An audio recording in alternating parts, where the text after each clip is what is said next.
All right. All right.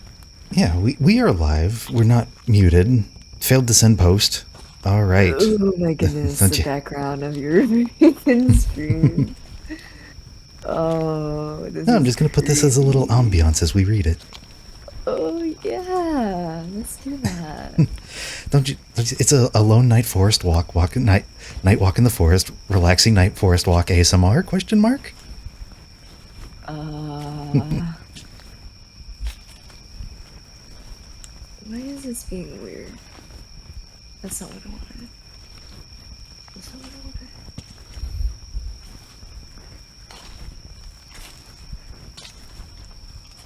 You gotta have something in the background.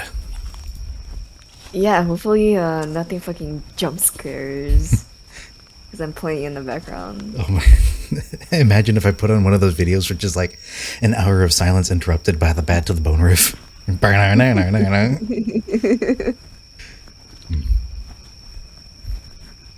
Oh man, this is definitely a creepy ass vibe. Yeah, I wanted something creepy, but not like just to set the mood, just Mm-hmm. unsettling. Mm-hmm. So, how are we gonna do this? Like, are we gonna read like paragraph by paragraph? Like, are we doing like a 2 minute, 3 minute thing? Like, I mean, how would you like yeah, to I do think this? I feel like paragraph by paragraph would work, Or unless there's like a whole bunch of dialogue, and then who knows? Free for all. free for all? Alright. If you see a line that coming up that you Okay. want to read, feel free to take it. Don't worry, you can have it.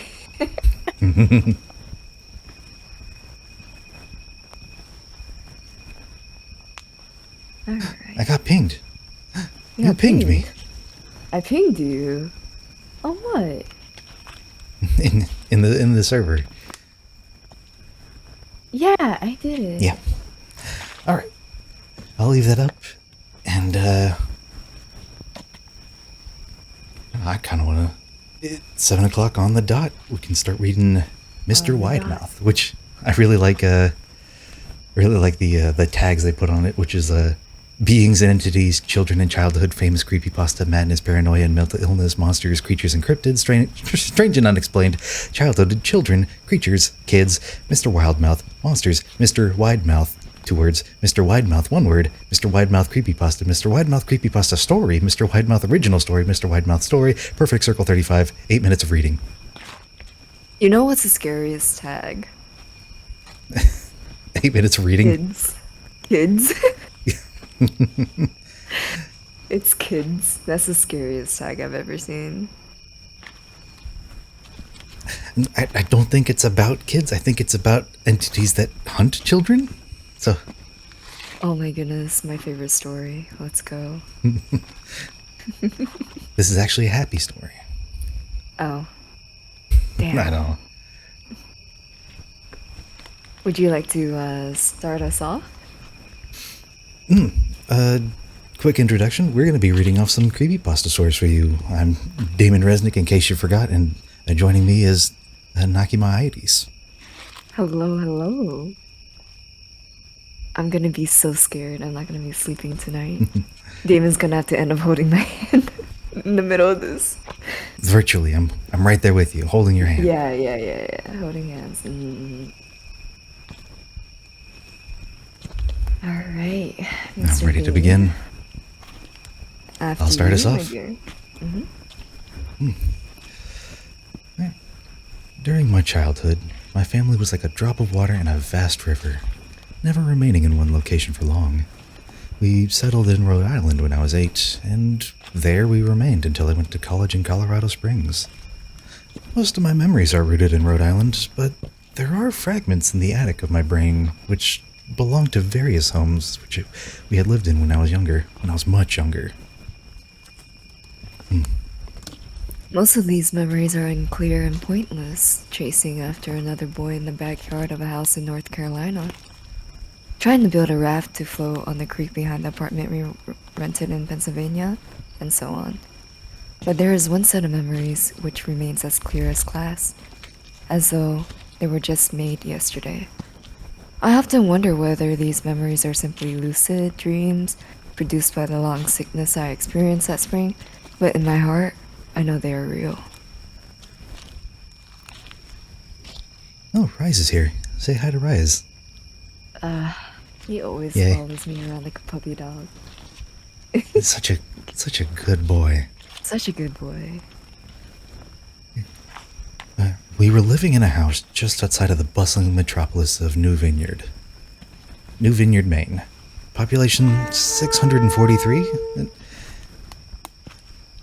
I wonder if the follow alerts are going to mess up. Nah, I'm going to leave them on.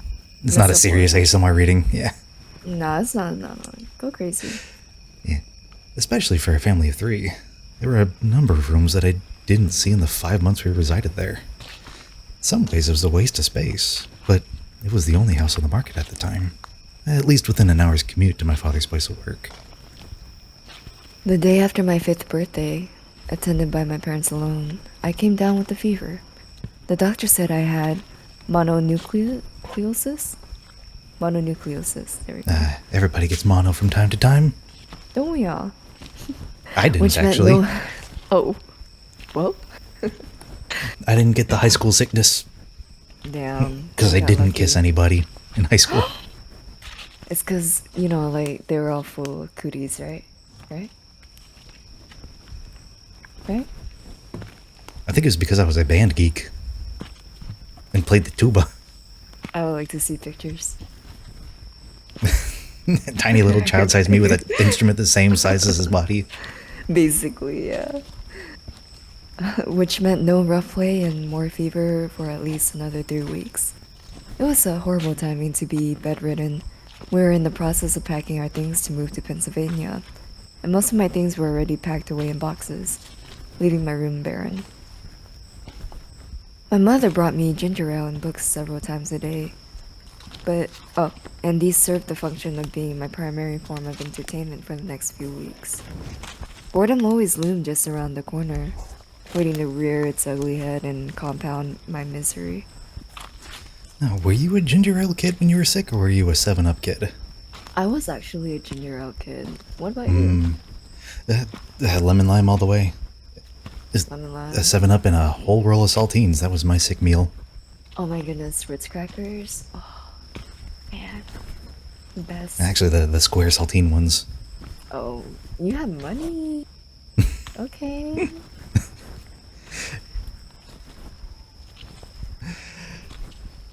Don't exactly recall how I met Mr. Widemouth. I think it was about a week after I was diagnosed with mono.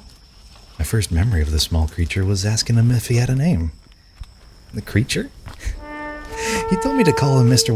Widemouth, because his mouth was large. And thank you so much for the follows, Rise and Darius. Oh, Darius is here? Oh no. He's looking at you widely. No. Oh Just no. like that's Mr. Widemouth. That's him. I'm hiding behind you. Help me. Hold on, can I don't think I can easily do this.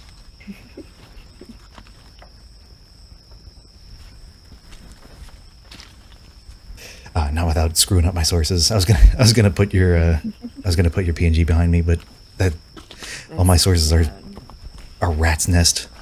Yeah. If I mess with one thing, it's never going back the way it was.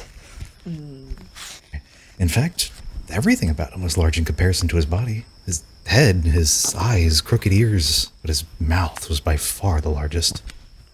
You look kind of like a Furby, I said as he flipped through one of my books. Mr. Widemouth stopped and gave me a puzzled look. Furby? What's a Furby? He asked. I shrugged. You know, the toy. The little robot with the big ears. You can pet and feed them, almost like a real pet. Oh, Mr. Widemouth resumed his activity. You don't need one of those. They aren't the same as having a real friend. I remember Mr. Widemouth disappearing every time my mother stopped by to check on me. I lay under your bed, he later explained. I don't want your parents to see me because I am afraid they won't let us play anymore. We don't do much during those first few days. Mr. Widemouth just looked at my books, fascinated by the stories and pictures they contained. The third or fourth morning after I met him, he greeted me with a large smile on his face. I have a new game we can play, he said. We have to wait until your mother comes to check on you because she can't see us play it. It's a secret game. After my mother delivered more books and soda at the usual time, Mr. Widemouth slipped out from under the bed and tugged my hand. "We have to go to the room at the end of this hallway," he said. I objected at first, as my parents had forbidden me to leave my bed without their permission, but Mr. Widemouth persisted until I gave in. The room in question had no furniture or wallpaper. It's only disgustingly. Oh, this. Blah, blah, blah, blah, blah, blah, blah. Okay. Its only distinguishing feature was a window opposite to the doorway. Mr. Widemouth darted across the room and gave the window a firm push, flinging it open. He then beckoned me to look out at the ground below. Apparently, I can't read. Don't worry, if I mispronounce a word, feel free to just do the same as I just did. Just correct me. Yeah. We were on the second story of the house, but it was on a hill. From this angle, the drop was farther than 2 stories due to the incline. I like to play pretend up here, Mr. Widemouth explained. I pretend that there is a big, soft trampoline below this window, and I jump. If you pretend hard enough, you bounce back up like a feather. I want you to try. I was a 5-year-old with a fever, so only a hint of skepticism darted through my thoughts as I looked down and considered the possibility. It's a long drop, I said. But that's all part of the fun. It wouldn't be fun if it was only a short drop. If it were that way, you may be as well just bounce on a real trampoline. I toyed with the idea, picturing myself falling through the thin air only to bounce back to the window on something unseen by human eyes. But the realist in me prevailed. Maybe some other time, I said. I don't know if I have enough imagination. I could get hurt. Mr. Widemouth's face contorted into a snarl, but only for a moment. Anger gave way to disappointment. "If you say so," he said. He spent the rest of the day under my bed, quiet as a mouse. Yes, under the bread. Tasty. What kind of bread?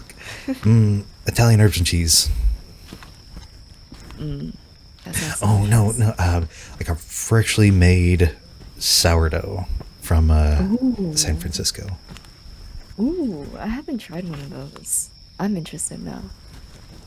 It is on another level if you just get it like fresh out of the oven. I'll keep that in mind. I mean, The I think that following applies to mo- most things. Sorry. Oh my goodness. No.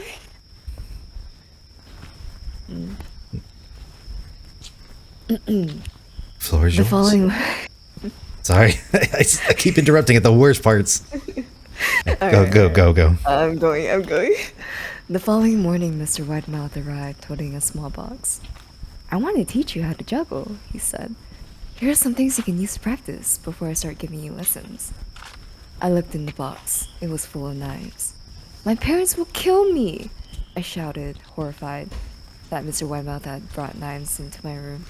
Objects that my parents would never allow me to touch. "I'll be spanked and grounded for a year." What does that sound like, Rise? Rise, you're grounded for a year. You're grounded for a year. Mr. Widemouth frowned. "It's fun to juggle with these. I want you to try it."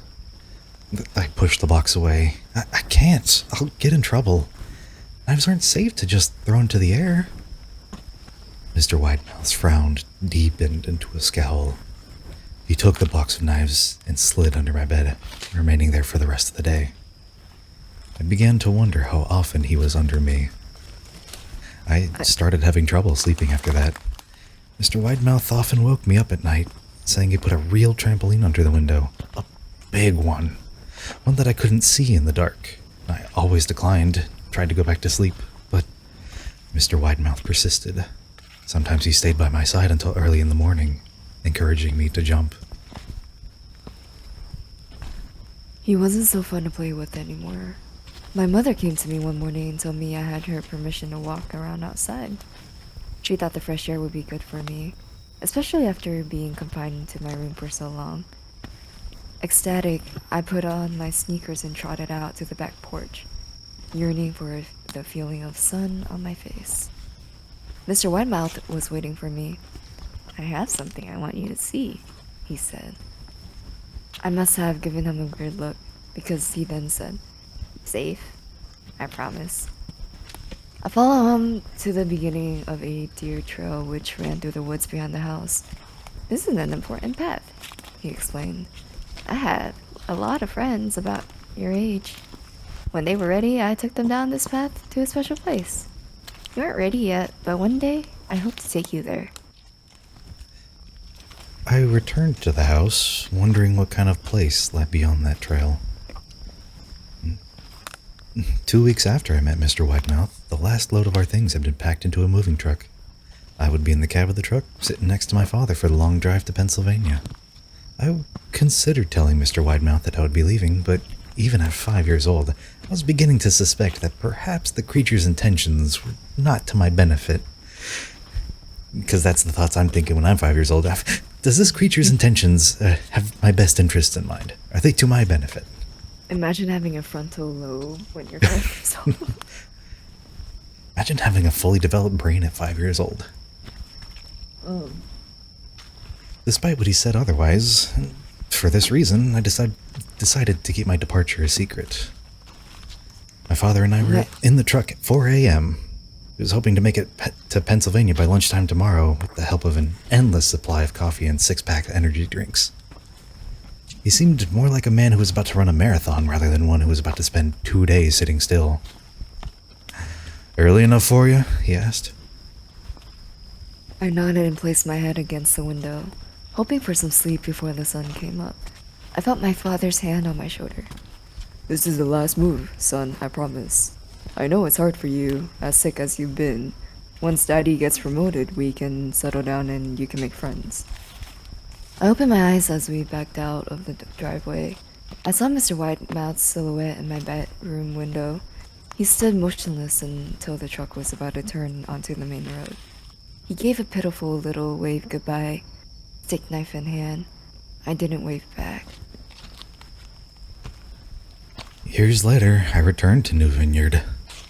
The piece of land our house stood upon was empty except for the foundation, as the house burned down a few years after my family left. Out of curiosity, I followed the deer trail that Mr. Widemouth had shown me.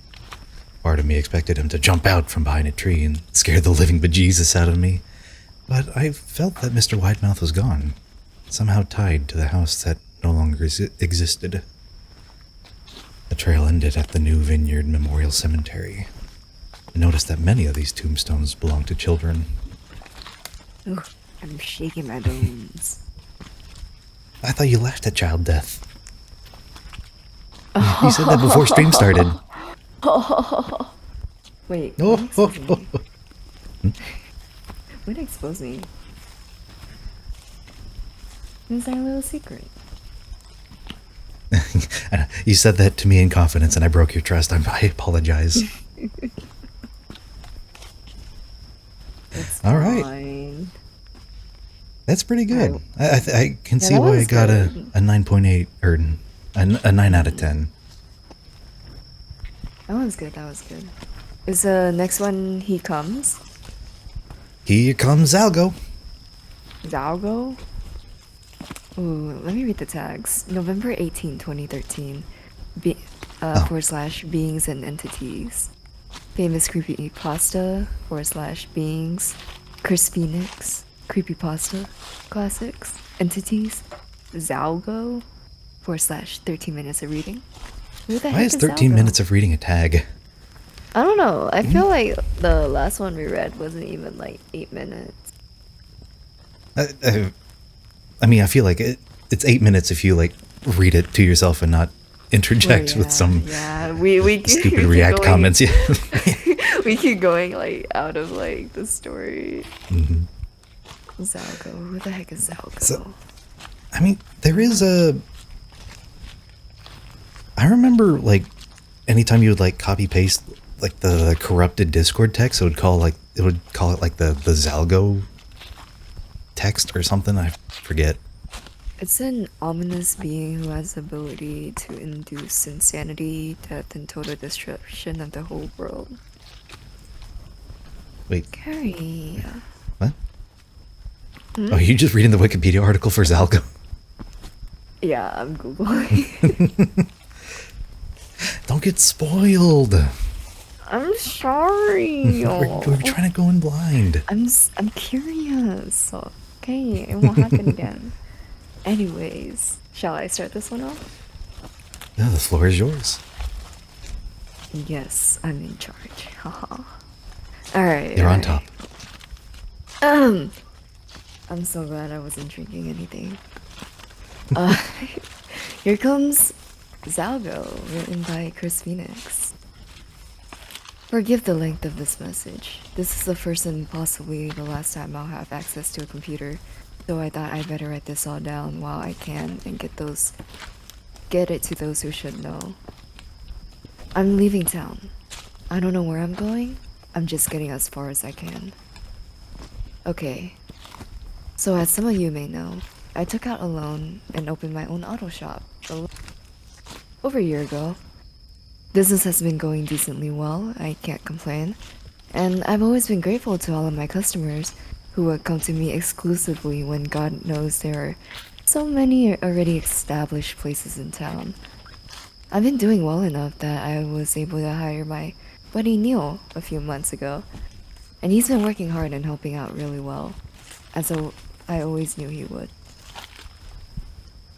Well, I decided I needed. Oh. Well, I needed to take a day and go to a LeMay's class with Rebecca last month. Is it LeMay's? Lamaze? LeMay's? Let's go with LeMay's. I feel like that sounds more fancy. Is it like Zumba? Yeah. And so I entrusted the shop to Neil for the morning and most of the afternoon.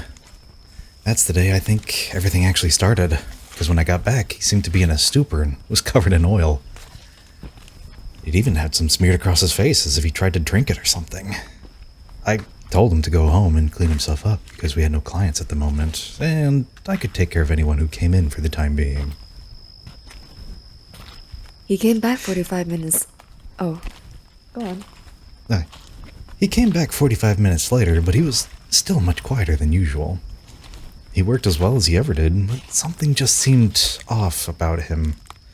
I asked him if anything happened while I was out, and he just shook his head. I asked how many clients we had, and he just muttered something unintelligible. I asked him to repeat himself, and he turned and glared at me for the briefest moment. I could have sworn his eyes appeared to be completely black. Iris, no sclera, just utter, all-consuming blackness. I stumbled back and bumped a shelf, knocking things down. When I looked back at him, he was still looking at me, but he didn't seem to be glaring hatefully the way he had before. He just seemed kind of out of it. Just a couple, he answered. Some women and then a tattoo biker type looking dude, I assumed. One of them must have asked for an oil change, and that's when he spilled it. So I asked if he had any trouble, and he simply shrugged. I had looked around the garage while he was gone, and I saw no traces of an oil spill. So whatever had happened, he must have gotten it all over himself, and none of it anywhere else, miraculously. But he seemed reluctant to talk about it, so I didn't press the issue, and we worked on throughout the day. That day and the next were relatively normal, other than him still being awkward and quiet. I asked him if he'd like to go out and get us lunch while I tended the shop, and he said, sure. When he came... Would you like to? Sorry, go for it. When he came back, I was busy doing a diagnostic for a client, So he put the food on the counter in the office to wait for me, and he went ahead and ate. I finished up with that customer. We had to keep her car overnight to figure out why it kept dying on her. So I asked Neil to give her a ride home, and then I went to grab my food. He brought me some Chinese food and an iced tea, so I opened the soy sauce packet to pour some over my food when I noticed the strangest thing.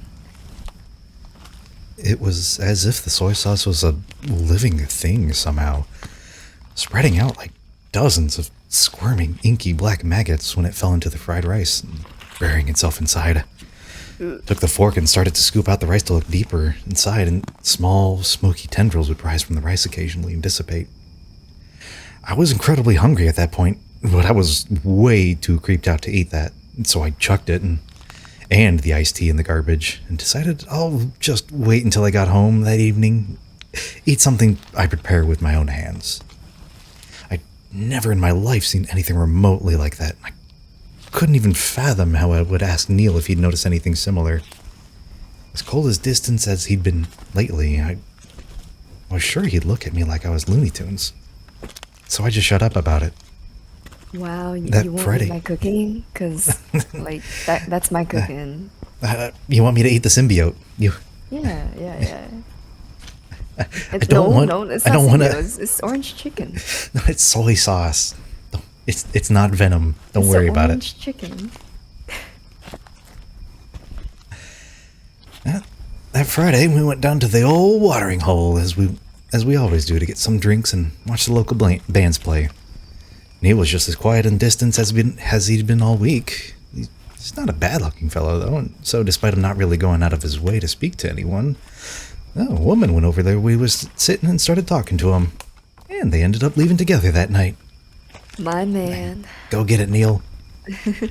Monday morning, I tried breaking the ice by asking how his weekend went. He gave me a nod and muttered, "Alright." I asked him if he got lucky with that young woman I saw him with, and he gave me the smallest grin, which was quite possibly the first grin I had seen on his face in a week, and said, "It went well." I didn't pressure him for details. I knew he'd share if he chose to, and his small grin was enough to right? Assuage my worries and lend me some hope that he might get back to his old self soon. The ritual was a success. And it begins. The day was relatively busy until about 3 p.m. So I finally had to spare a moment to sit in the office and listen to the radio while I waited on the next client. So there I was, leaning back in my chair with my feet propped up on my desk, when I swiveled around and looked at my bulletin board that sits behind my head, with all manner of clippings stuck to it. I had a few Sunday comic strips such as Garfield and Calvin and Hobbes. And I read maybe 100 times. That I read maybe 100 times since I opened the shop there. But that day, something was different. Not lasagna cat. No, I love Garfield. Don't touch my lasagna cat. The first panel seemed normal, but in each subsequent panel, inky black tendrils crept out from the edges of the frame and from behind the characters. Blood dripped from the ears and eyes, and sometimes even their noses. And each of the strips, one of the characters would say, "He comes." I sat staring in astonishment for a moment before I realized the tendrils were moving ever so slowly. Then each of the characters' heads turned ever so slowly towards me. I threw myself back away from the bulletin board, sliding over my desk and onto the floor. I ran out to the garage and yelled for Neil. I couldn't be the only one to see this. To my surprise, he had gone. So I hesitantly walked back to the office and peered inside. Comics were still corrupted, but they no longer appeared to be moving. I crept over to it and reached out to pluck one of the comics free when I noticed the inky black tendrils starting to seep across the page towards where my fingers were at least 3 times as fast as they moved before. Exactly 3 times. Exactly. You could just tell. And I jerked my hand away. Nothing good could possibly come from letting that blot of ink touch my skin. Of course, I ripped the entire bulletin board down, burned it in a tin can, tin trash can out back, and never spoke of it again. That night, I went home and my wife was already in bed, fast asleep. My mind was racing and I couldn't even bring myself to eat dinner that night. With no one to vent my worries to, I fell into a restless sleep and kept awaking to nightmare after nightmare seemingly every hour of the night until I just gave up on sleep entirely. That Friday, I went to the bar again, even though my wife couldn't drink, being pregnant and all, and Neil wasn't really any fun to hang out with anymore, and none of my other friends seemed to be reached. I just needed to get a good buzz and I'd start feeling better, I reckoned. After downing a couple of beers, I excused myself to the restroom when I noticed I was more inebriated than I estimated. So I leaned over the sink to splash some water onto my face, and that's when I heard it. Like a sheet of fabric being dragged across the floor. A voice raps ever so quietly out of the drain. It sounded like a prolonged exhale for the longest time until I finally recognized words hidden among those vowels. God. It would have been very creepy if Discord didn't cut you out. Oh. Hold on, let me try it real quick. Hold on. You got crispered. Yeah, turn it off. There you go. Mm. Perfect. Cracks appeared in the porcelain, snaking out from the ring around the drain. Or at least they looked like cracks at first, but after a few seconds I recognized them. The same tendrils of corruption I'd seen in comics earlier that week, snaking their way slowly along. I stumbled backwards out of the bathroom door and right into someone's chest. This is the third time he stumbled backwards into something. I turned around and stared up into the pitch black eyes of a 6.5-foot biker with tattoos covering every piece of exposed skin besides his hands and head. I stumbled quickly away from him, and his evil, piercing gaze followed me as I retreated through the bar. It felt like a dream, whenever you're running for your life and it feels like running through quicksand.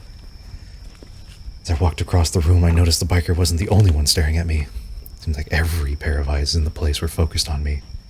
More than half of those eyes appeared to be perfectly black, with no hint of iris or sclera. A few lips moved. I couldn't hear the voices over the sound of the jukebox. I could easily guess what they were saying. He comes. I didn't get a wink of sleep that night. I haven't been getting much sleep for the past couple of weeks, as a matter of fact. Which I'm guessing those of you who've spoken to me recently could have guessed. I kept seeing these pitch black eyes staring at me. I'm afraid everyone I see will turn and whisper those words to me, staring deep into my soul with that evil glare. Every time I go near a sink or to grab a bite to eat, I'm afraid I'll see those inky, sneaking tendrils squiggling towards me. Even my wife had seemed cold and distant lately.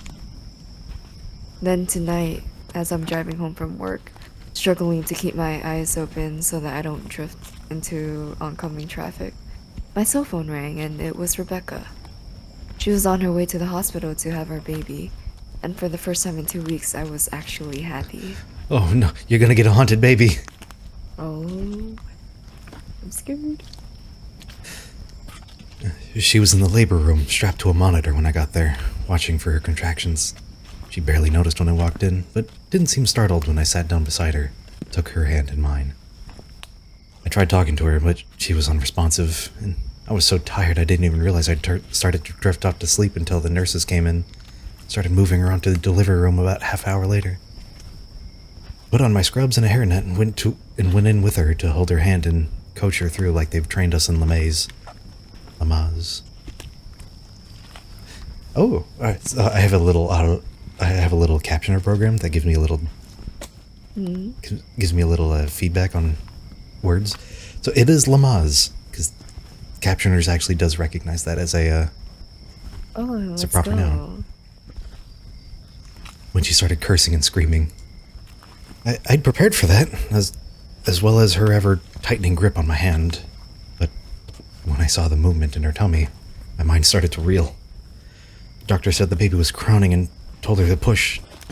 I echoed his orders, and she screamed at me with a voice I couldn't begin to describe. When I looked down at her, she was staring up at me with the same eyes I'd seen on the biker. The same eyes I thought I'd seen on Neil weeks before. I tried to jerk my hand away, but she maintained her grip. Black, tar-like blood splashed the front of the doctor's scrubs, and he seemed to pay no heed. When I looked at her tummy again, black veins seemed to stand out beneath her skin, pulsating. She continued to stare at me, and she was no longer screaming, just grinning, those obsidian eyes boring into me. To invoke the Netsperidian hive mind of chaos, she breathed in a raspy voice.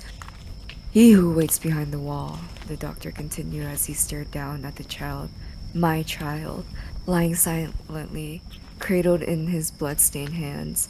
He looked up and raised the baby, and it appeared to be covered in oozing, inky, black liquid, much like that had covered Neil a couple weeks prior. It did not cry out, but it was alive, and it moved when he held it up. When its eyes opened, they were as black as my wife's, as black as the doctor's. In unison, they all breathed his name.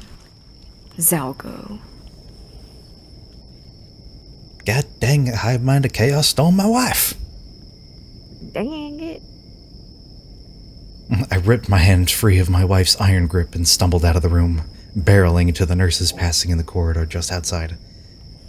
When I stood up and looked back into the room, I could see the inky black tendrils seeming to extend from the doctor and my newborn across the floor to where I stood. I turned and ran down the hall to the elevator and slammed my finger onto the buttons. When I looked back, the tendrils had come into the hallway, yet no one else seemed to notice until it slithered over their feet and up their legs, at which point they abruptly stopped, turned, and looked at me with those same obsidian eyes. Some kinky shit. You like tentacles? No, not at all. I abandoned my effort to call the elevator and broke into a panicked run for the stairs. I ran down the 15th flight of stairs all the way to the lobby, tore ass out into the parking lot, hopped in my car and started driving. I didn't know where the fuck I was going. I just had to get the fuck away from there. I don't know if I'm going crazy.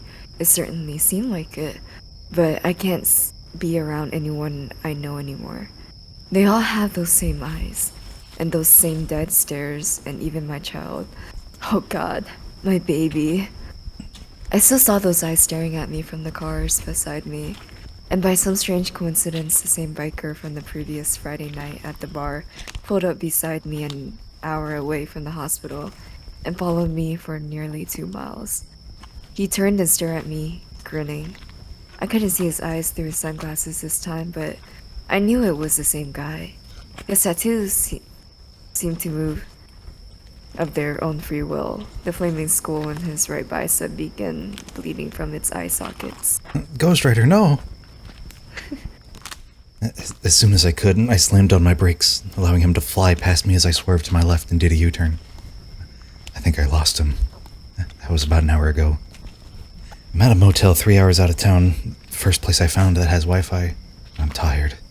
I'm shaking and my hand itches where my wife's nails scratched me open. I honestly don't know what to do or who I can turn to. This story will sound insane and I'd probably be institutionalized, and I'm not sure what would be the best thing for me, but I just can't bear to look into these eyes anymore. Every time I see someone new, they just stare at me. I start to panic because I know it's out there looking for me. Whatever it is. And even when I lay down and start to drift off to sleep, I hear those words. He comes. He comes. Interesting story.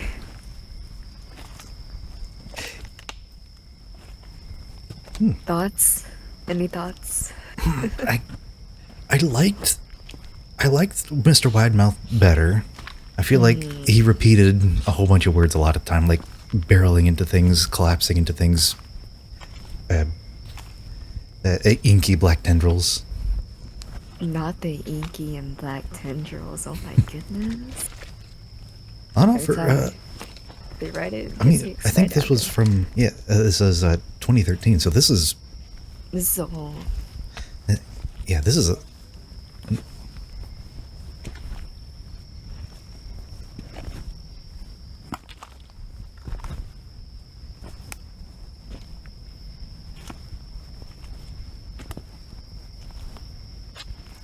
sorry about that. No, you're fine.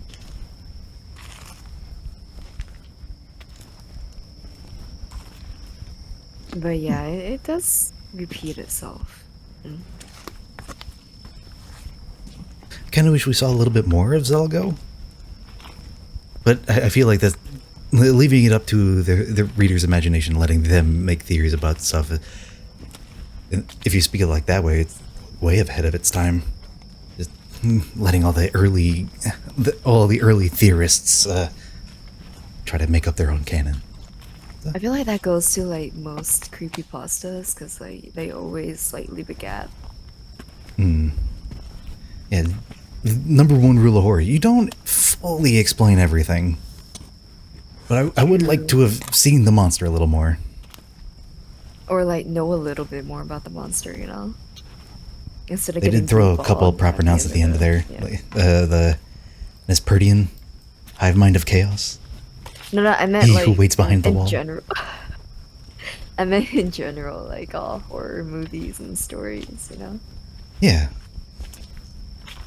Especially the Right. ones that like are out like this year, or like this I generation. actually heard the M. Night Shyamalan movie was really good. The new one. It's I don't watch Trap, that I think. stuff. I don't know. I really stay away from that kind of stuff, you know? horror movies or just M. Night Shyamalan or horror in movies. general. In general, yeah. Well, what do you say to a third horror story? As we bring it Of up to the many. well, we're almost halfway through. Actually, Zalgo was, I think, the longest story in here. Okay, the last one is 17 minutes. So Zalgo was 10.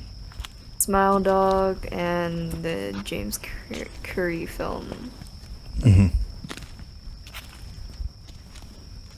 Alright, let's see what makes this hooded man scary. Right. We got May 24th, 2016. Deaths, murders, and disappearances. Famous creepypasta investigation and crimes. Journals and diaries. Anonymously authored creepypasta classics. Crimes, death, diaries, famous characters. Hoodie creepypasta story. Hoodie origin story. Investigations, journals, mental illness, murders. 5 minutes of reading. False advertising. This I says 4 love minutes. murders. I love welcome on in, Miggy. murders. Hi, Miggy. My son. That's my son. Yeah, mother at 25. That must be rough. I birthed him. He was about 23 pounds. Big boy. Oh, it's a chufty baby. Yeah. I think that's a record, actually. Oh, if you don't mind us going on a tangent. I mean, if you can find me on And 22 pounds. He was World record. he broke the world record for babies. Mickey broke the world record. I can't believe it. How does it feel? He's hiding. Alright. It's okay. It's okay. Have you ever been influenced by clothing? Clothing? Just Jonathan Frank's cadence. Have you ever been influenced by clothing? Oh, never heard of that. I'll send you the clip. There's like this old Ripley's Believe It or Not series Oh, where oh. the Star Trek actor just kept like asking you different questions. Have you ever been walking around along the cemetery at midnight? I remember that. Yeah. You had like at first I was like, "What the fuck is it?" And then you explained it. And I was like, "Oh my goodness, I know it now." I don't mean confidence by looks. Have you ever been given more control than ever by an item, or a truth, or just a favorite shirt? Have you ever been influenced in the worst way, by showing the truth? The following is taken directly from journal entries. The entries were written by a notorious but unknown killer. He is notorious in the means that everybody has seen his work. He is unknown because nobody knows that he has done it. His origin is unusual. No troubles, no evil family, no magic or paranormal forces. His life was chosen by him and him alone.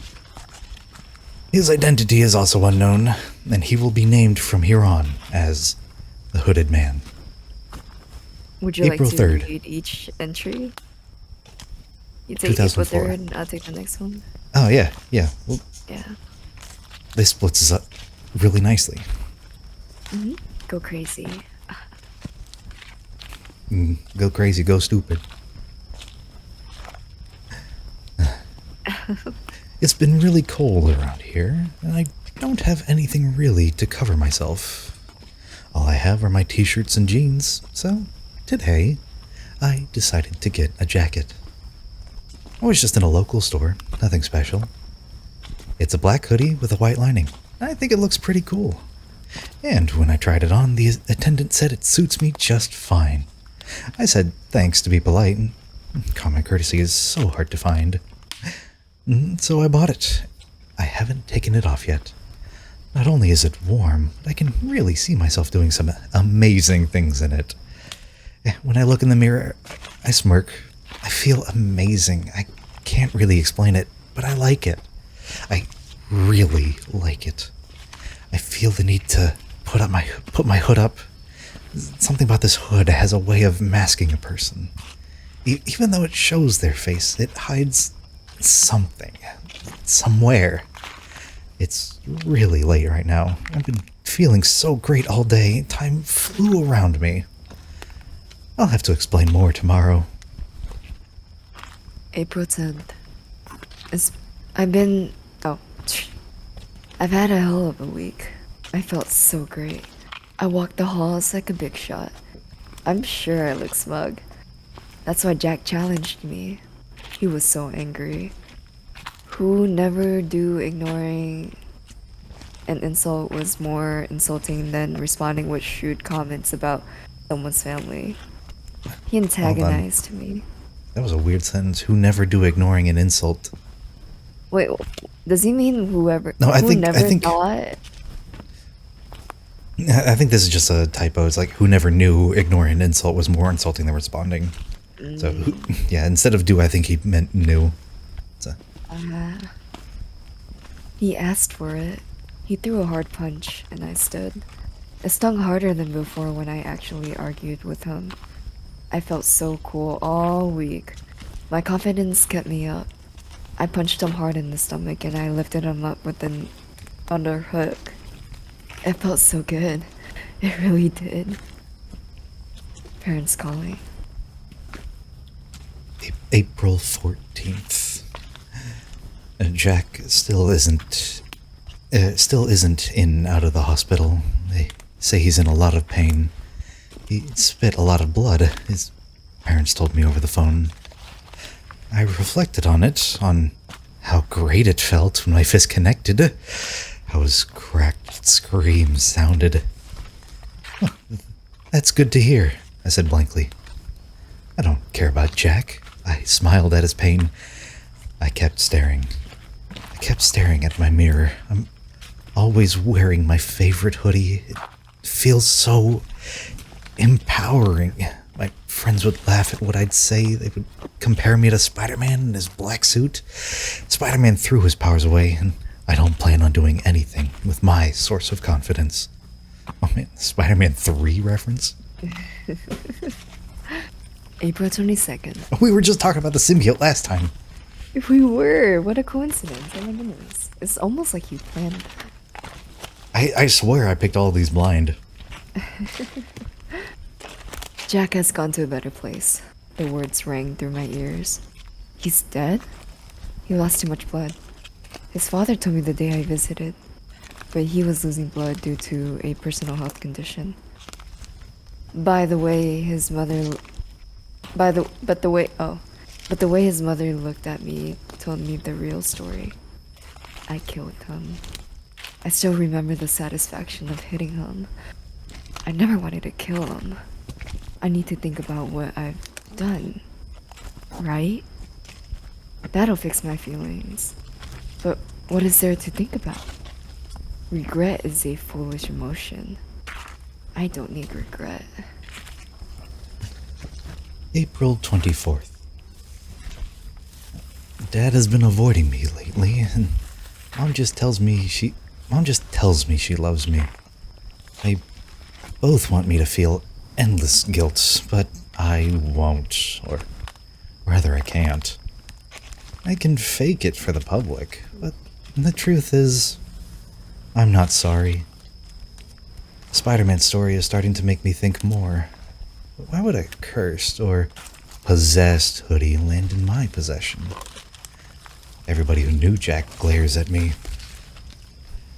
Everyone who I would talk to had transferred themselves out of my class or went to a different school. Teachers don't look at me much or get onto me if I'm breaking any rule. Today, I threw a pencil at my history teacher and hit his shoulder. He just froze for a second and continued what he was doing. Everyone either hates me and probably wants me dead, or they fear me. My writing is the only comfort I have, and I can be at peace and let myself go. April 25th. They provoked me. They threatened me. I had no choice. They would have killed me. My hood protected my face. The knife naturally moved from Rob's hand to mine. I didn't mean to. The writing April was short. 30th. Oh, good. Yep. 5 days. 5 days being interrogated and sleeping in a cell. They decided I was only defending myself. I can hear Mom and Dad talking. They want me gone. They're both scared. I was an idiot to think that this jacket of mine was possessing me or changing my personality. It's just a really cool jacket. I love how it looks. I feel like such a badass. Remember how I put the hood up? I remember when Jack challenged me. I put it up when those guys tried to kill me. I feel no remorse. I feel indifferent. I am in control. I've finally come to realize insanity. I wanted to kill them. All of them. I needed only a push and the confidence to fight. And I got it. Mom and Dad are irritating me. They all irritated me. I like this story. I don't know why, but I like this story. Yeah, short, sweet, punchy. I was on the edge of my seat the whole time. Yeah, this was a good one. And then like you're in his mind and it's just like, wow, this was his thoughts. Like he actually showed no remorse at all. Yeah, the fake out of, oh, is the jacket really cursed? No, this is him all along. Mm-hmm. Classic twist. Classic. Very nice. I like this one. What is... Oh, just, this was only like a few hundredths of a point lower than the previous one. It deserves more. Yeah, I want to... So this one's only 3 minutes, so it must be even better. Alright, what's this one? Robert the Doll? Robert the Doll. Oh, right. We got, based on true events, famous creepypasta, toys and dolls, anonymously authored, based on a true story, based on true events, dolls, toys, true stories, 4 minutes of reading. It lied. It's 3 minutes. They clearly have a 4 minutes of reading tag for the previous one, but they said the previous one was 5 minutes and this one 3 minutes, but they put... I don't fuck with dolls. I really don't. It creep me out. That looks... I'm say, not looking at the picture. That looks pretty haunted to me. Yeah. Why are you zooming in? Why are you zooming in? He's got a little... the haunted doll is a little haunted doll of his own. Little stuffed animal. I was trying to read the the Oh, text on there, but I what does it think say? it's a little too it's a little too blurry, a little too low quality. Oh wait, hold on. 101st birthday of Mr. Robert Chen? Is it? Maybe he's Hey, just... Robert the doll. Yeah. Alright. Take us away, Uni. I should go to the museum where that's at. Fuck no. Yeah, because this looks like a real picture with like a real museum exhibit, not It's like probably they just a story though, like, yeah. yeah like Probably Annabelle. based off like something, yeah. Alright. In the late 1800s, Thomas Otto and his family moved into a mansion at the corner of Eaton and Simonton Streets in the Key West, Florida, now known as the Artist House. The Ottos were known to be stern with their servants, sometimes even mistreating them. It was the treatment of one such Haitian servant that provides a twist in this story. This woman was hired to take care of their son, Robert. One day, Mrs. Otto supposedly witnessed her practicing black magic in the back of her. Before she left, the woman gave Robert a lifelike doll which stood 3 feet tall, had buttons for eyes, human hair, believed to be Robert's, and was filled with straw.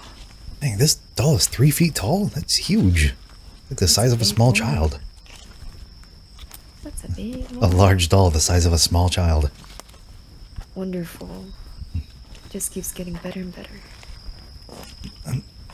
Dolls that resembled children were not unheard of during this time, but this one proved to be special. Robert named the doll after himself and often dressed it in his clothes. Robert, the doll, had become his trustworthy companion. He took it with him on shopping trips into town. The doll had a seat on the dinner table where Robert would sneak it bites of food when his parents were looking. Robert would even be tucked into bed with the boy at night. Soon, this innocent relationship took on a strange nature. Soon after, Robert chose to be referred to by his middle name, Gene, after being scolded by his mother. Told you that Robert was the doll's name, not his. Gene was often heard in his toy room having conversations with Robert. Gene would say something in his childish manner, and responses could be heard in a much lower voice. Sometimes Gene would become very agitated, worrying the servants and his mother. She would, on occasion, burst in to find her son cowering in a corner while Robert sat perched in a chair or on the bed glaring at him. This was only the beginning. Household objects would be found thrown across the room. Jean's toys turned up mutilated, and giggling could be heard. Whenever these unusual acts took place, Jean always said, "Robert did it!" The boy took the punishment but always insisted that the blame was Robert's. As the mischief grew, more and more servants took their leave as new ones were hired. The Otto's relatives felt it was time to do something. With the recommendation of a great aunt, Jean's parents removed Robert from his care and placed him in a box in the attic. This is where he resided for many years. After the death of his father, Jean was willed his boyhood home. He decided to live in a Victorian mansion with his new wife. Jean had become an artist and felt the house was spacious and would provide a place for him to paint. He went to the attic and dusted off his childhood toy. He became attached to the doll despite his wife's displeasure. Jean would take the doll along with them everywhere they went. He even sat in his favorite little chair while Jean and his wife slept nearby. The turret room became Robert's domain after Mrs. Otto moved him back to the attic. Their marriage Domain slowly... expansion. Domain expansion. Robert the doll. And then you just see him sitting on the chair. Their marriage slowly became sour while Mrs. Otto supposedly went insane and died of unknown reasons. Jean followed soon behind. Robert supposedly attacked people, sometimes locking them in the attic. People who passed by claimed to hear evil laughter coming from the turret room. For some time, Robert remained in the empty house by himself, till a new family purchased the mansion and restored it. The doll was once again moved to the attic, and this pleased it as much as the last time. The doll was often found throughout the house, and on one certain night, Robin was found at the foot of the owner's bed, giggling with a kitchen knife in hand. This was enough to send them fleeing from the home. Robert was later moved to the Eastern Martello Museum in Key West. It's always Florida. Of course they have a haunted doll in Florida. Where he sits, perched in a glass box. Despite his new living quarters, the doll is believed to not have given up his menacing ways. Visitors and employees claimed they have seen the doll move. His smile has been known to turn into a scowl. One employee cleaned Robert, turned off all the lights and left for the night. The next day, he returned to find lights turned on. Robert sitting in a different position than the night before and a fresh layer of dust on his shoes. Some say he'll even curse you. If you want to take a picture with him, you must ask politely. He'll tilt his head in permission. However, if he doesn't and you take the picture anyways, a curse will befall upon you and anyone who accompanied you to the museum.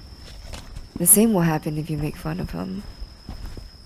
To this day, Robert remained at the East Martello Museum in his sailor suit,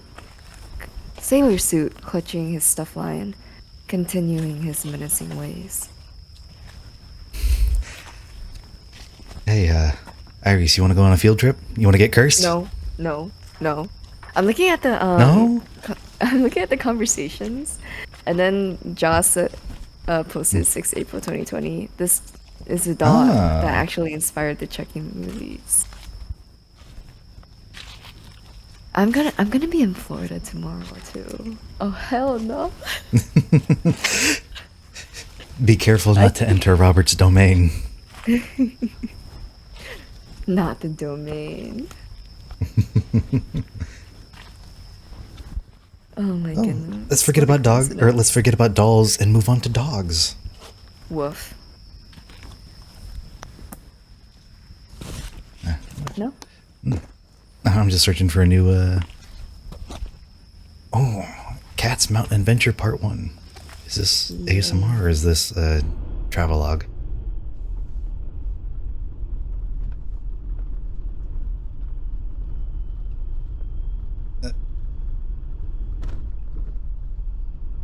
It's all about the ambiance, okay? Yeah,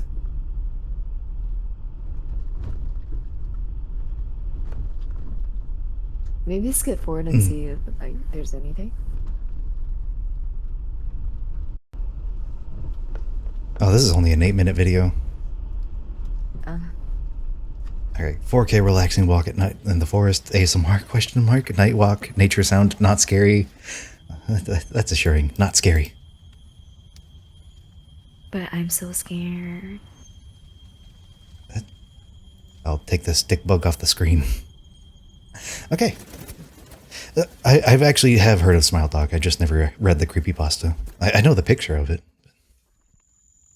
I don't know anything. Yeah, I remember reading about Smile Dog in junior year of high school, which is like 2011. At Smile Dog, April 2010. Artifacts and objects, animals and wildlife, beings and entities, famous creepypasta, anonymously authored Smile Dog creepypasta, Smile Dog creepypasta story, Smile Dog origin story, Smile Dog original story. 16 minutes of reading. I'm not even gonna get mad. This is way off. Oh. I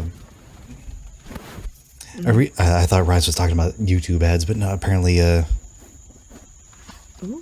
apparently Twitch ads are going, so yeah, we can, depends on how long the creepypasta, I would say if the creepypasta story is shorter than 15 minutes on the website, then I wouldn't mind adding another one. Yeah, we got a minute and a half. Yeah, let's just wait. Alright, I'm gonna pee real quick. I've been drinking a lot, you're not wrong. Yeah, basically anytime I wasn't speaking, I was just sipping on my water. Just really, making sure to preserve my voice.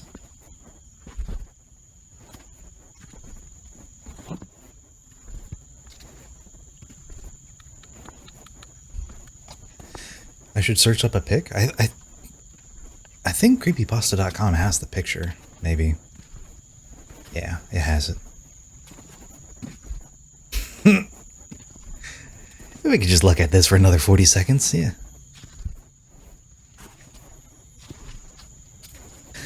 Oh, look at the little husky. Look at that little husky. He's such a good boy.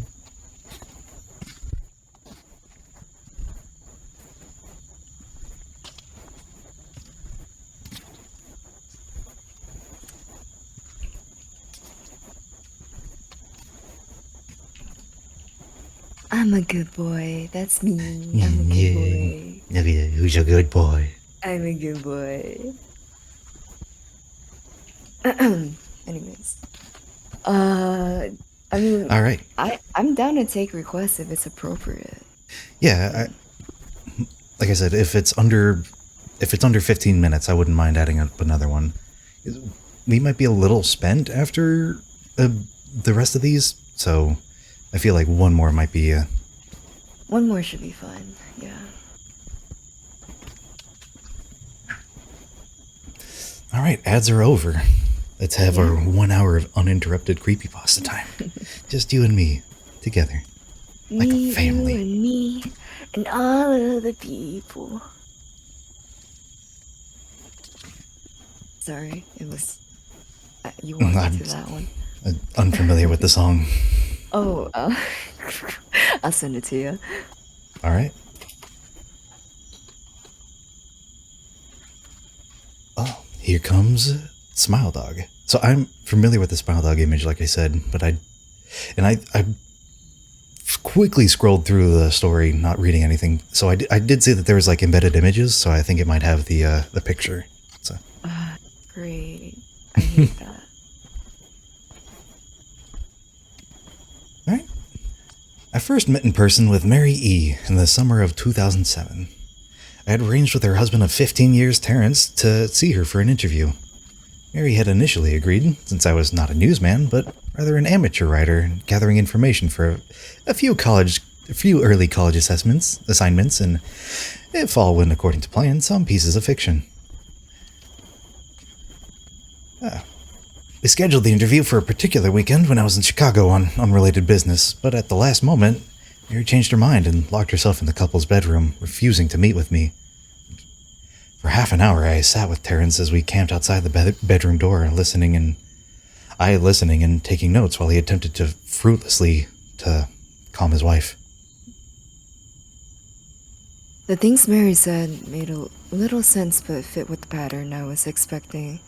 Though I could not see her, I could tell from her voice that she was crying. And more often than not, her objections to speaking with me centered around an incoherent diatribe on her dreams, her nightmares. Terrence apologized profusely when we ceased the exercise, and I did my best to take it in stride. Recall that I wasn't a reporter in search of a story, but merely a curious young man in search of information. Besides, I thought that at the time, I could perhaps find another similar case if I put my mind and resources to it. Mary E. was the SISOP for a small Chicago-based bulletin board system in 1992 when she first encountered Smile.jpg, and her life changed forever. She and Terrence had been married only for 5 months, and Mary's was one of an estimated 400 people who saw the image when it was posted as a hyperlink on the BBS. Though she is the only one who has spoken openly about the experience. The rest have remained anonymous or are perhaps dead. In 2005, when I was only in 10th grade, Smile.jpg was first brought to my attention by my burgeoning interest in web-based phenomena. Mary was the most often cited victim of what is sometimes referred to as the Smile Dog. The being Smile.jpg is reputed to display. What caught my interests, other than the obvious macabre elements of cyber legend and my proclivity towards such things, was the sheer lack of information. Usually to the point that people don't believe it even exists, other than as a rumor or hoax. It is unique because, though the entire phenomenon centers on a picture file, that file is nowhere to be found on the internet. Certainly, many photo manipulated simulacra. Simulacra. Simulacra? Simulacra. I've never heard of that word. Just Simulacra fancy way of saying copy. litter the web, showing up with the most frequency on sites such as the image board 4chan. Oh my god, 4chan. It's always 4chan. I love 4chan. Particularly the /x/focused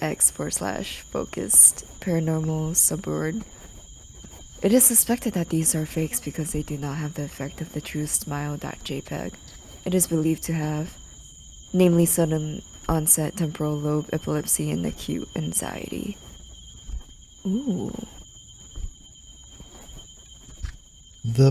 This purported reaction in the viewer is one of the reasons the phantom-like smile.jpg is regarded with such disdain, since it is patently absurd. Though, depending on whom you ask, the reluctance to acknowledge smile.jpg's existence might just be as much out of fear as it is out of disbelief. Neither smile.jpg nor smiledog is mentioned anywhere on Wikipedia. Though the website features articles on such other, perhaps more scandalous shock sites as hello.jpg or 2 girls 1 cup. Any attempt to create a page pertaining to smile.jpg. Man, remember when two girls 1 cup was like the shock website? Like, it was the talk of every single day. That it was so crazy. Lemon Party and Blue Waffle was just the trifecta of yes. just, oh my goodness. Hey, sorry. look at this thing. Look. Look. You're changed forever now. You cannot unlearn what this. I did last night in the shower. Oh. Summarily deleted by any of the encyclopedia's many admins. I guess, like, back in the day, like, scat was, like, really a thing or something. I don't know. I'm just assuming. Tub Girl? Oh my god, Tub Girl. Damon, my friend. Don't expose yourself. Anything we listen to, don't... I mean, do what you want, true. but I don't recommend it. And we're like, make sure you find something appropriate.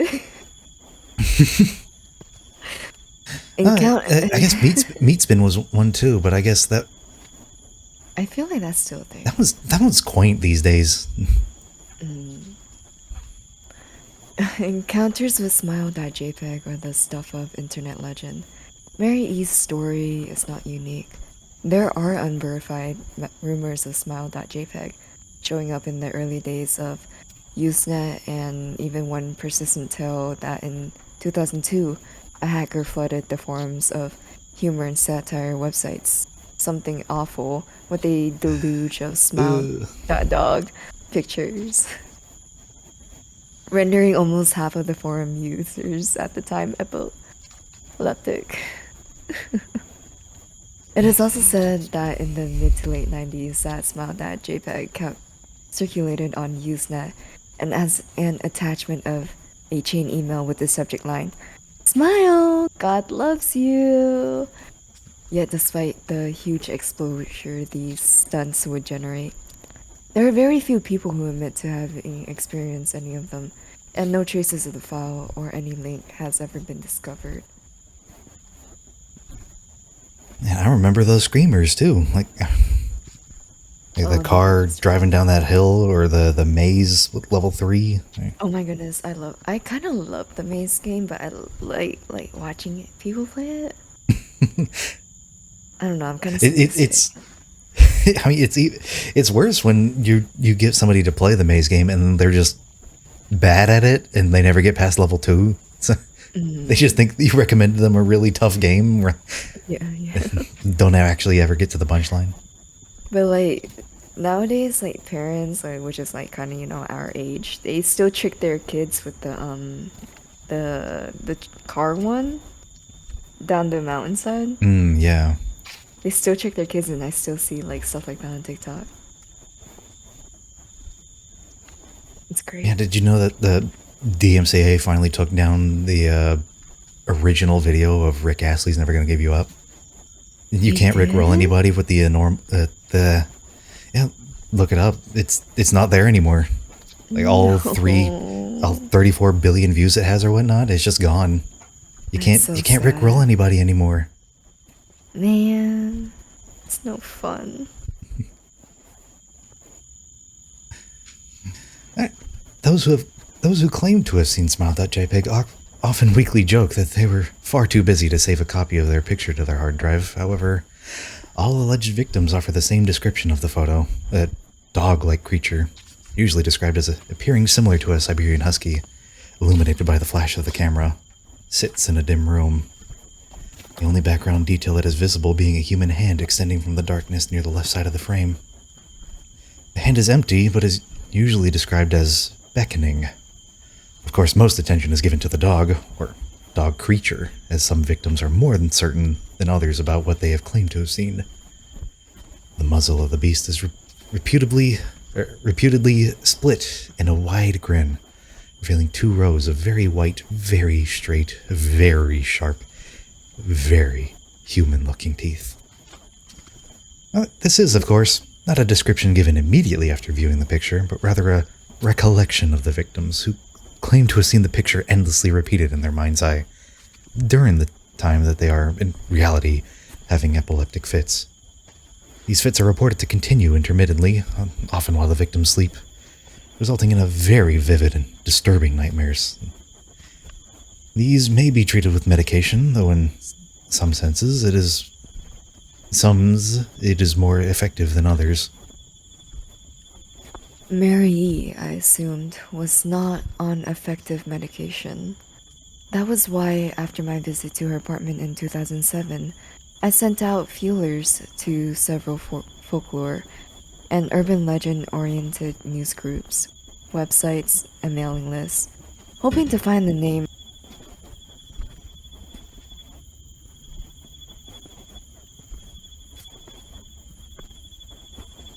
For a time, nothing happened, and at length, I forgot completely about my Sorry, I had to cough and because I drank water wrong, but I accidentally muted you as well. Oh, why Sorry. did you mute me? What part did I you mute think me? I think in the urban legend oriented news groups. Sorry, it No, was you're pretty early good. on. You're good, you're good. Websites and mailing lists, hoping to find the name of a supposed victim of Smile.jpg who felt more interested in talking about his experiences. For a time, nothing happened, and at length I forgot completely about my pursuits, since I had begun my freshman year of college and was quite busy. Mary contacted me via email, however, near the beginning of March 2008. Added by Moose Juice. Moose To juice. Man, that's the kind of J-Mo. handle that you had back then. I remember my elementary school handle was like Karate Wolverine. I'm not gonna question that. To JML at blah blah blah.com. From Mary E at blah blah blah.net. Ooh. She's serious. Full name. Subject, yeah. Last summer's interview. Dear Mr. L, I am incredibly sorry about my behavior last summer when you came to interview me. I hope you understand that it was no fault of yours, but rather my own problems that led me to act out as I did. I realized that I could have handled the situation more decorously. However, I hope you will forgive me. At the time, I was afraid. You see, for 15 years I have been haunted by Smile.jpg. Smile.dog comes to me in my sleep every night. I know it Smile sounds that silly, but dog. it's true. Smile.dog. Look Can at I that pet that dog. dog? Look at that dog. Smile that dog. There is an ineffable quality about my dreams, my nightmares, that may make them completely unlike any real dreams I have ever had. I do not move and do not speak. I simply look ahead, and the only thing ahead of me is the scene from that horrible picture. I see the beckoning hand, you mean paw, and I see Smile.dog. It talks to me. It is not a dog, of course, though I am not quite sure what it really is. It tells me it will leave me alone if only I do as it asks. All I must do, it says, is spread the word. That is how it phrases its demands, and I know exactly what it means. It wants me to show it to someone else. And I could. The week after my incident, I received in the mail a manila envelope with no return address. Inside was only a 3.5-inch floppy diskette. Without having to check, I knew precisely what was on it. I thought for a long time about my options. I could show it to a stranger, a coworker. I could even show it to Terrence, as much as the idea disgusted me. And what would happen then? Well, if Smile Dog kept his word, I could sleep. Yet if it lied, what would I do? Who was to say something worse would not come from me if I did as the creature asked? So I did nothing for 15 years, though I kept the diskette hidden among my things. Every night for 15 years, Smile Dog has come to me in my sleep and demanded that I spread the word. For 15 years I have stood strong, though there have been hard times. Many of my fellow victims on the BBS board when I first encountered Smile.jpg stopped posting. I heard some of them committed suicide. Others remained completely silent, simply disappearing off the face of the web. They are the ones I worry about the most. I sincerely hope you'll forgive me, Mr. L, but last summer when you contacted me and my husband about an interview, I was near the breaking point. I decided I was going to give you the floppy diskette. I did not care if Smile Dog was lying or not. I wanted it to end. You were a stranger. And someone I had no connection with, and I thought I would not feel sorrow when you took the diskette as part of your research and sealed your fate. But before you arrived, I realized what I was doing. I was plotting to ruin your life. I could not stand the thought. And in fact, I still cannot. I'm ashamed, Mr. L, and I hope that this warning will dissuade you from any further investigation of Smile.jpg. You may, in time, encounter someone who is, if not weaker than I, or wholly more depraved. Someone who will not hesitate to follow Smile Dog's orders. Stop while you are still whole. Sincerely, Mary E. Terrence contacted me later that month with the news that his wife had killed herself. While cleaning up the various things she left behind, closing email accounts and the like, he happened upon the above message. He was a man in shambles. He wept as he told me to listen to his wife's advice. He found the diskette, he revealed, and burned it until it was nothing but a stinking pile of blackened plastic. The part that most disturbed him, however, was how the diskette had hissed as it melted, like some sort of animal, he said. I would admit that I was a little uncertain about how to respond to this. At first I thought perhaps it was a joke, with the couple belatedly playing with the situation in order to get a rise out of me. A quick check of several Chicago newspapers online, obituaries, however, proved that Mary E. was indeed dead. There was, of course, no mention of suicide in the article. I decided that, for a time at least, I would not further pursue the subject of Smile.jpg, especially since I had finals coming up at the end of May. But the world has odd ways of testing us. Almost a full year after I returned from my disastrous interview with Mary E., I received another email. To jml@redacted.com from Elzahur82 at redacted.com. Subject: Smile. Hello. I found your email address through a mailing list. Your profile said you are interested in Smile Dog. I have saw it not as bad as everyone says. I have sent it to you here, just spreading the word. What the? What? I What? just think he walked into the grass and it started getting loud. Get back on the trail. Sorry. Smile. The final line chilled me to the bone. According to my email client, there was one file attachment called, naturally, smile.jpg.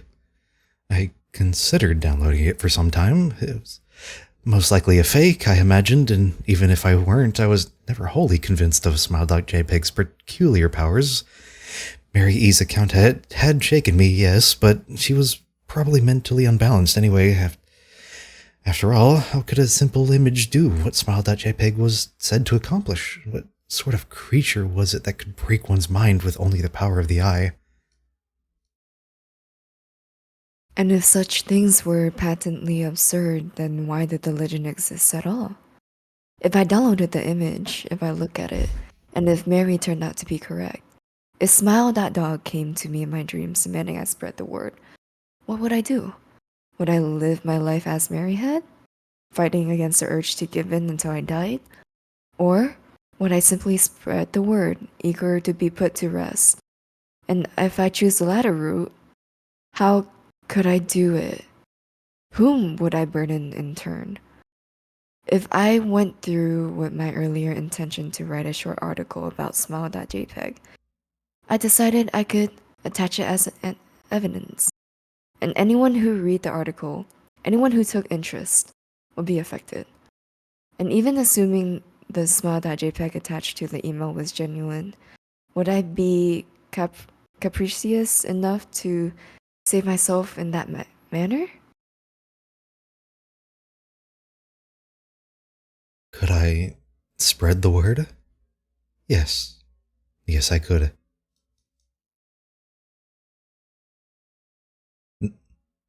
Are we reading the overview? Yeah, sure, why not? Alright. You go tried first. it. Yeah, you tried to Try tell so yourself over and hard. over. In the end, it's just an image. Wow, you know Just, that one, but you don't know You and Me by Lifehouse. I'm disappointed. It's okay. just a stupid picture of a stupid dog that someone photoshopped teeth onto. Isn't even scary, or at least it doesn't scare you. Not one bit. How could it scare you? It's just a picture. You tell yourself these things, but when you do, you lie. The image does scare you. Something about that smile, too wide with too many teeth. The same all the better to eat you with smile that the big bad wolf gave to Red Riding Hood. Smile full of threat and sharpness. A predatory smile. Again, you try to bury the idea, to ignore it, but it's no use. Even when you close your eyes, you see it, smiling maniacally back at you. The eyes illuminated and searing, burning into your mind, your soul. You knew right then you have to get rid of it, to pass the image into someone else, to do as the thing says and spread the word.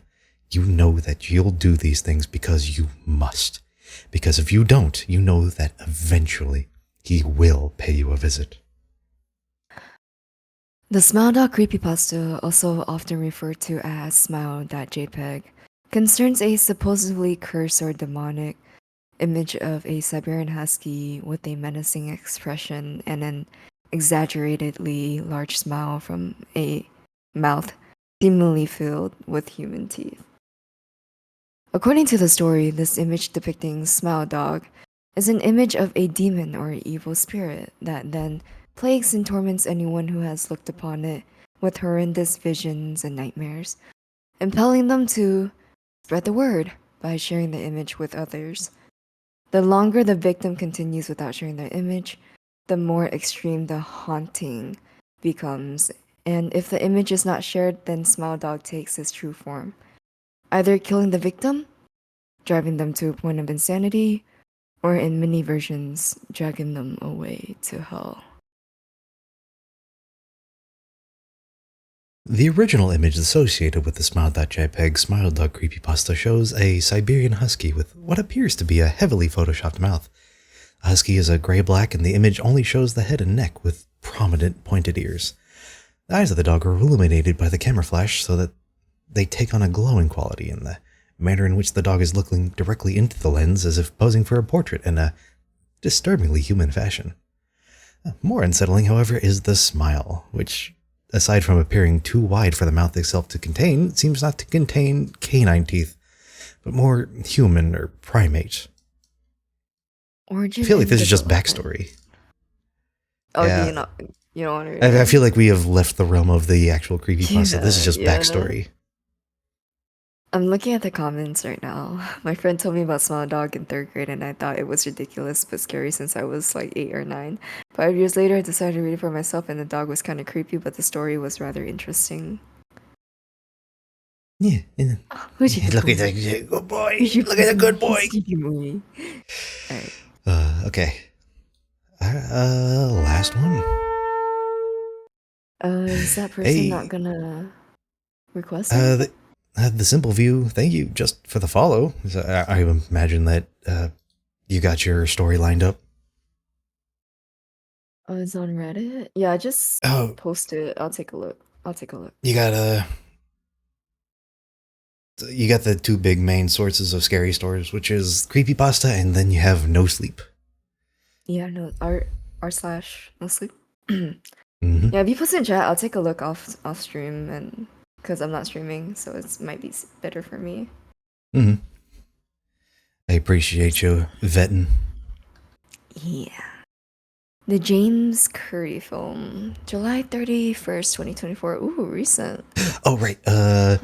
Beings and entities, Christmas and holidays, classic horror, folklore and fairy tales, monsters, creatures and cryptids, myths and legends, cryptids, Nessie, monsters, 23 minutes of reading. Name my child after the Loch Ness Anyways, it's not even Christmas yet. Alright, let's see. Let's see what you got for us. Read part 1, otherwise we'll be here forever. Oh my. Yeah, part 1's good. It's my dad finally told me what happened that day. That gets my gears going, but I'm not making. It sounds familiar. How many parts are there? Oh well. Part 4. Part 5. Part 6. Part 7. Oh, 7 parts. Holy shit. Maybe we should turned it into a novel. Yeah. Ooh, this should be our next reading. No, I already have But it we can here. read part 1. If, like I said, if you enjoyed doing this, I have another story lined up for you too. Ooh, yes, Yeah, yes. I keep mentioning the haunting on Hill House. Oh, yeah, for sure. When I get back from Florida, for sure. Mm-hmm. Loggers.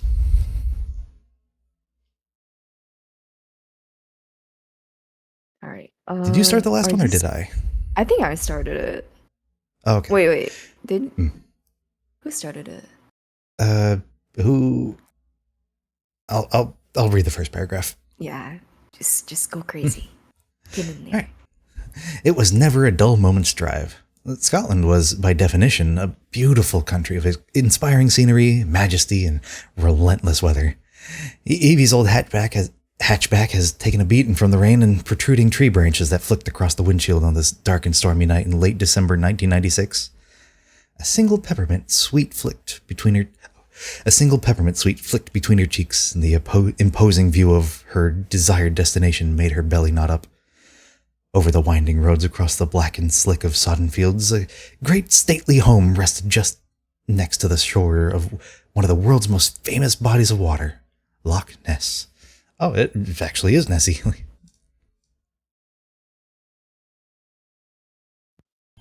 There we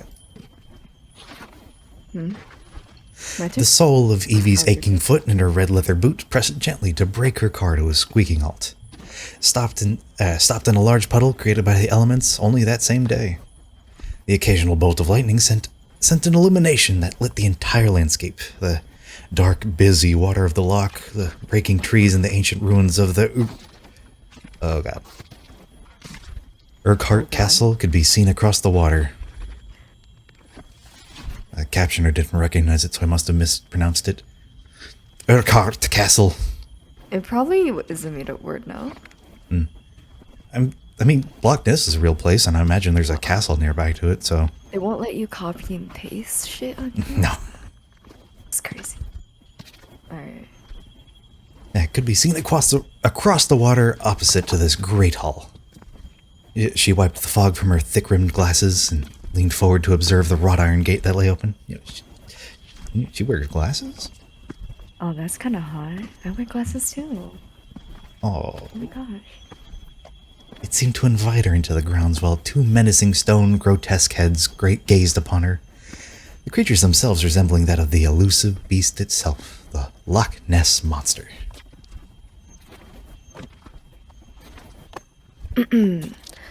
Outside the confines of the warm car, the wind screamed down a rapacious gale. Rapacious. Rapacious! There we go. No stranger to extreme Scottish weather, she took a swig of something lukewarm from her plastic travel mug before exiting the car. Alcohol to it. Grabbing a small leather satchel from the boot and walking down the snaking gravel driveway towards the foreboding dark residence. Her Sorry, I grandfather forgot how to used drink again, but I didn't mute you this time. But I'm for so some proud of reason, you. water. I've forgotten how to drink in my 30 years of living. I'm losing my ability. Do you need me to hand pour it into your mouth or something? Hello? Can you give me a sippy cup? Yeah, I'll get you a sippy cup. What color do you want? Green. Green? Okay. Her grandfather used to tell her there was no such thing as bad weather, only bad clothing. He'd taken that from an old book of Scottish proverbs and lived firmly by it until his death. Her boots crunched the wet gravel and beads of heavy rain rolled off her head. She noticed the old Victorian lamps that lit the driveway coming in just next to the glistening wet yet manicured lawns. 2 rooms on the ground floor of the sprawling palace appeared to have lights on. One could be seen lit by the old-fashioned red and greens of bulbs that flickered from a Christmas tree. She thought it was a very similar sight to something you'd see in one of those Hammer horror flicks in the 1970s. Ivy tendrils crept up the walls, pointing to cracks in the roof. The sound of wind wailing and hissing from the shoreline could penetrate ears a mile away down the narrow path. She grasped at the antique iron knocker on the large oak door and banged 3 times. Her grandfather used to say it was the devil's 3. He had a superstition about evil coming in 3s. Butt juice soup. Thank you for the follow. Thank you so much for following. Welcome. I was just about to say, you got But penetration, you got knockers, you got banged, you got the devil. Wow. A gold plaque encrusted on the brick wall above the post box proudly read, "The Ordained Society of Loch Ness Monster Hunters." The stiffened hinges on the heavily constructed oak door groaned when it opened and presented a handsome bearded man in a tartan checked sweater and salt and pepper hat. He put Evie in the mind of Sean Connery, only with more liver spots, and he greeted her with a welcoming warmth. "Let's get you inside and out of this weather, young lass," he politely exclaimed. The wind whistled a gale inside the echoed hallway when the door slammed firmly shut behind her. She thanked her host and pulled back her hood to view her surroundings. "The drawing room is just down the hallway," the man said. "You can make yourself comfortable in there. Are you a smoker?" No, I don't smoke, she said with an awkward smile, satchel gripping tightly to her hip. She removed her red raincoat and watched him place it on some Nessie-shaped hangers by an umbrella stand. For a man in his 70s, he moved swiftly and energized. "Pity. I have some..." Oh, do you want to be him? No, I want to hear your Connery. Yeah, I didn't even think of this possibility. Give me your best Connery. Pity. Channel your I inner have James some- Bond. Or Indiana Jones's father. Okay. Pity, I have some excellent cigars I had just arrived this morning from a friend in Nicaragua. Early Christmas present. I'll be with you in a minute. I must make a quick phone call. The wood creaked underneath his strong frame when he hurried down the hallway in his slippers. Evie walked down the opposing large hallway towards the lit room at the end. The water from her sodden boots absorbed by each step on the patterned carpet runner. Each wall sconce lighting the wood panel entrance was decorated in dark green and red tinsel. The Yuletide merriment seemed like a facade to the dark history of this place that she questioned in her mind. Along each beautifully wainscoted wall were detailed wood carvings of the mysterious creature, making its way towards the drawing room entrance. The ruby-tinged hardwood floor creaked with every step, even on top of the carpet runner. The sheer grandeur of the place was imposing, and Evie tried not to feel vulnerable.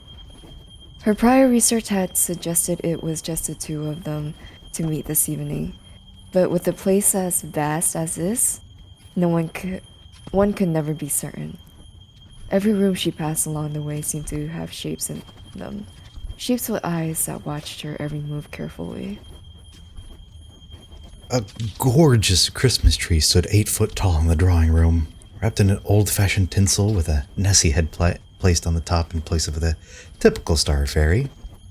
And next to the tree, a large open fireplace snapped and crackled with dry wood. The smell of oak, leather, and fine cigar smoke topped off the seemingly relaxed atmosphere. It smirked of monetary tidings. Cozy would have understated the appearance. It looked just like a painting on a Christmas card. Yet Evie was not so snug. She was very much aware of her surroundings and had a bound duty to be on her guard in the presence of this man. Her eyes were quickly drawn to the walls, each a gallery of pictures and photos with an air of mystery dedicated to the Society's supposed findings. Black and white photography, art, newspaper clippings, and even what appeared to be dried reptilian skin samples. A large bureau and chair sat in one corner of the room that featured a crystal whiskey decanter. Behind that, a huge bay window with a wide view of the moonlit loch itself. "It is Miss Gordon, I presume?" The heavy voice inquired stoutly Morgan and sent a Freeman? chill. Gordon Freeman, in the flesh. Oh, wait, hold on. Gordon Freeman in the flesh. Or the hazard suit, I should say. And sent a chill through Evie when he entered the room behind her. "It's Miss Grant. Evelyn Grant," she said. "We spoke on the phone earlier today." The man appeared to be taken aback. Very good. I'm Dr. Alistair McKendrick," he said, and offered a firm handshake that enveloped hers. "I heard the Society of the Ordained... the Ordained Society of Loch Ness Monster Hunters. A long title, I know, and I forget easily. More so in my old age." His charming smile did little to comfort her. She laid down her satchel and sat next to the large leather couch and kept her smaller purse on her within reach of her cold hands. She chewed upon the remains of a bony mint in her mouth and swallowed before scanning the walls in the room and keeping a watchful distance from the man. Dr. McKendrick checked the antique clock on the wall and saw its ticking hands soon to be at the 11 o'clock chime. It's hard not to be captivated by this room, he said. It is my favorite in the entire headquarters, and as such, that's where I conduct most of my business. This room is the center, or rather the heart of the house.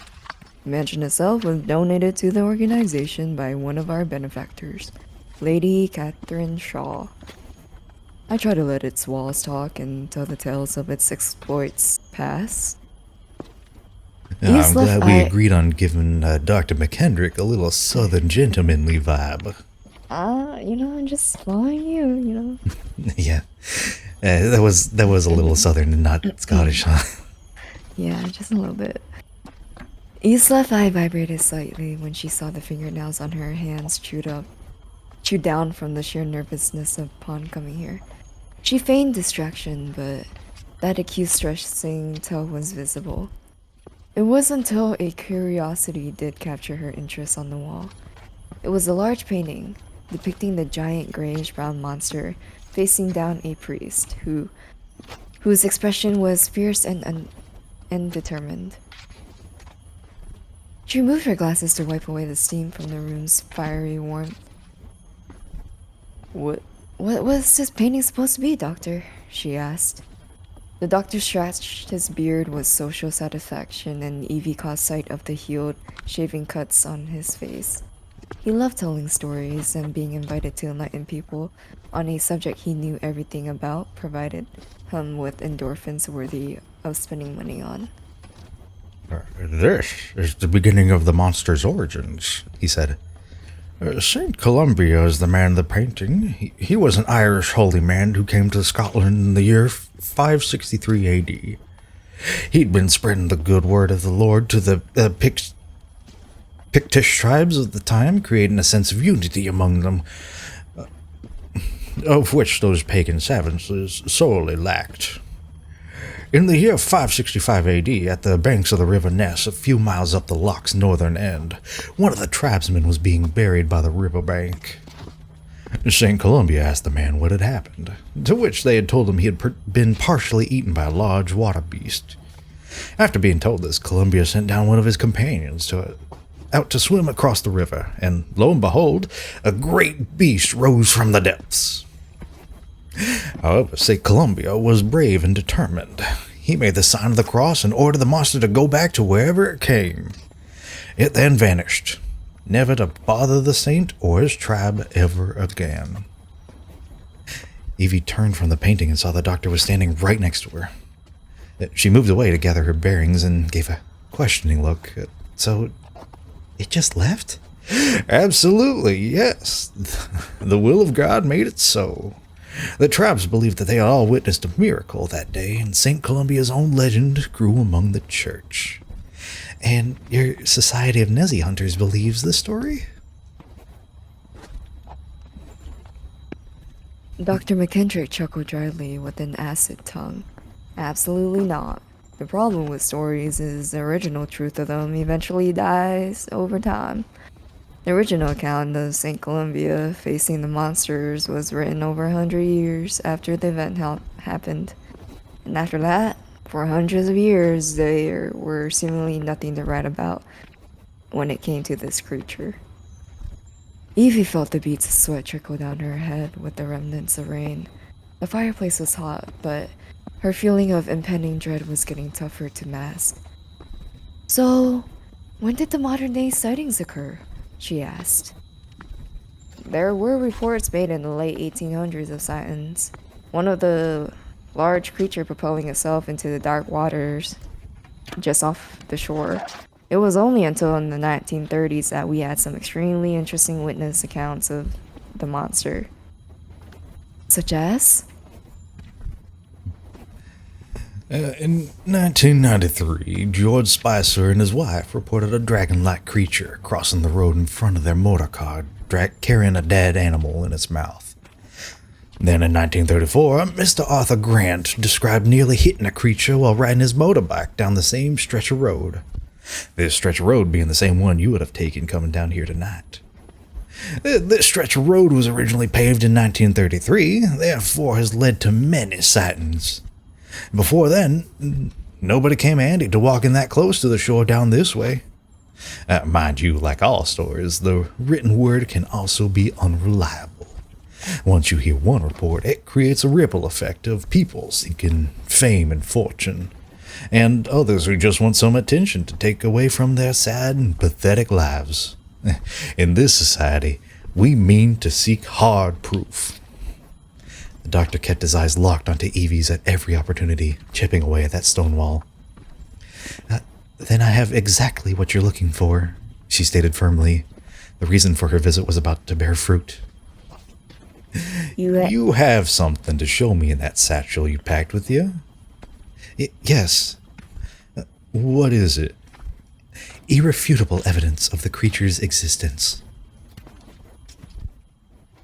Dr. McKendrick saw the look in her eyes and paused for a moment. He then made his way over to the desk and poured up a dram of whiskey for himself in a delicate crystal glass. All the while, Evie was sure she heard a thudding noise coming from somewhere upstairs. Would you like a glass of Isley Finest? He offered. It's Isla. Oh, It's Scottish. I don't blame Isla. you. Yeah, You only know I this if you're a know whiskey this. drinker, I'm not. or even a Scotch drinker. Yeah. I prefer me a good old amaretto sour. Or a Miller Lite. The champagne of beers, Miller High Life.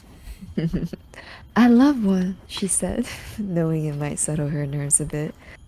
Evie listened to that delicate clink of the glass and accepted the warming neat double to temporarily subside her anxiety. Excellent choice, the doctor said. That the drink of a young lady who has a lot to say. Out of the corner of her scrutiny, she saw a proud smile materialize on the doctor's strong face. A reaction to one of the photos on the wall. She knew he was eager to say something about it. Even more so than seeing what she had come here for.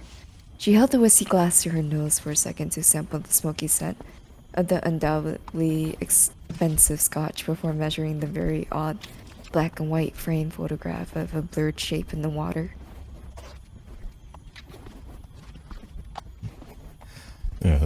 This is one of the very first photographs taken of the creature, He said. the original negative was lost, and this picture has deteriorated over time. Nothing to get excited about, anyways. Why is that? It's actually a close-up picture of an otter. The doctor spoke with an expression of harshness. Why is that so important, then? Evie asked. The doctor didn't respond immediately. He was unreadable, almost as though the layers of warmth and hospitality were peeled back to reveal the mold behind the wallpaper. A dirty, disgusting ruination. Instead of answering the question, she watches his finger point to the next gold-frame photograph on the display. This next one here I'm sure you're aware of. It was the first photograph to show the creature's full head and neck above the surface. Evie placed her whiskey glass on the small table next to the couch and rubbed her eyeglasses once again. She recognized the image immediately of the infamous surgeon's photograph, classic fake taken in 1934. Why the doctor would mention these fakes to her in such a fashion made her skin crawl, almost to build up to something else. That's when she heard that thud coming from upstairs again. Doctor, what's that noise coming from upstairs? Evie's tone was nervous. The look on his face was like a man possessed with pure animosity. It didn't fit the tone of his voice at all. It was like one of those Italian horror films where the dubbing didn't quite match the facial expression. Old houses sometimes make noises. I can assure you, you are very much alone here, young lass. Now, look at this next photo. Evie took another step back. The next photograph in this curious selection wasn't like the others. Not only was it in color, but it was also very clear. Appearing alongside a wooden deck chair of sort on a stony beach by the water was a crystal clear shot of the monster. Only this one was different. A gigantic slope head resembling that of a large horse, complete with a brown mane bearing sharp canine teeth attached to a long muscular neck. It's you! You can almost... it's my cousin, okay? I'm not that ugly. Thank you. His Scottish cousin. Yeah, they are pretty... Okay. Anyways. Sorry, You can almost... I couldn't resist. It's my cousin. You can almost see the liquid glistening from its skin. The body was like that of a walrus, bubbly and with massive diamond-shaped flippers. See, my cousin appeared to be facing right at the camera, its black eyes practically staring you down upon viewing it.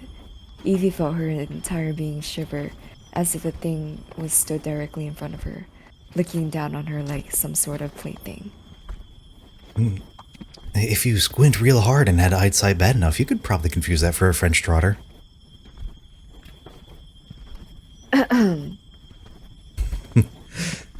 Is she the favorite cousin though? No, she's the ugly cousin. Anyways, carry on. She's living off residuals of This is from people like always coming to visit. This photograph is only on display here at the Society. You'll never see it in any express newspaper or hear about it on any radio. This photograph here is the only one in existence that shows the real creature. The doctor was deliberate in his words, and despite the whiskey he'd been so heartily pouring, he was stone cold sober in his tone. And I think you already knew that. Now I want to see what made you drive all the way from London in the wee ungodly hours of the morning. What do you have to show me? She was careful to take stock of the doctor's while she picked up and unbuckled her satchel. Fragrant in its snug confines was the musty smell of something from the past. Her hands firmly rifled through, and the doctor's facial expression became one of mute officiousness. I got it. Got it? The captioner confirmed my pronunciation. From the satchel to the oak table, Evie laid out a single VHS cassette tape and a tattered cardboard slipcover. What's on this videotape has been canvassed from the original negative, she said with a deep breath, watching the doctor pick it up from the table. Undoubtable proof of the creature. The doctor's eyes slowly locked onto Evie's after a brief analysis of the item. How old is this footage? He asked. Dr. McKendrick, this is the James Curie film. The old man was finally taken aback, almost spooked. In a reversal of moods, Evie noticed the reaction and felt her confidence grow in seconds, despite the fear she harbored. The doctor's esoteric mannerisms were hard to predict. Evie was brought back to nightmares of her uncle when his dementia in later life caused violent outbursts. This, teamed with the noise she heard coming from upstairs, caused her to keep her hand firmly lodged next to her purse in defense. The James Curie film is a myth, the doctor stated. Doctor, you're heading an organization dedicated to a lake monster. I hope you realize the irony in that statement. The doctor seemed like a man who used to having his own way for so long that he would barely see the rug pulled out from underneath his feet. Well said, little miss, he said. It's just that Mr. James Curie was the byproduct of a local newspaper desperate for a story. Evie smiled assuredly. The doctor was surprised by her confidence until he looked down and saw the pistol she had firmly pointed at him. Tell me the whole story. Enlighten me, she said, wide-eyed. You've barely been able to contain your nerves all night. Who are you? When the cylinder ratchet clacked into place, it was as though the doctor finally took note of his own mortality. Okay, have it your way, he said with a huff. This is what we know here at the Society. The Aberdeen Evening Express published a story about a bank manager named Mr. Curry supposedly having... I'm reading normally. Captured video footage of the creature in the 1930s. He said he had over 3 minutes of the most incredible proof.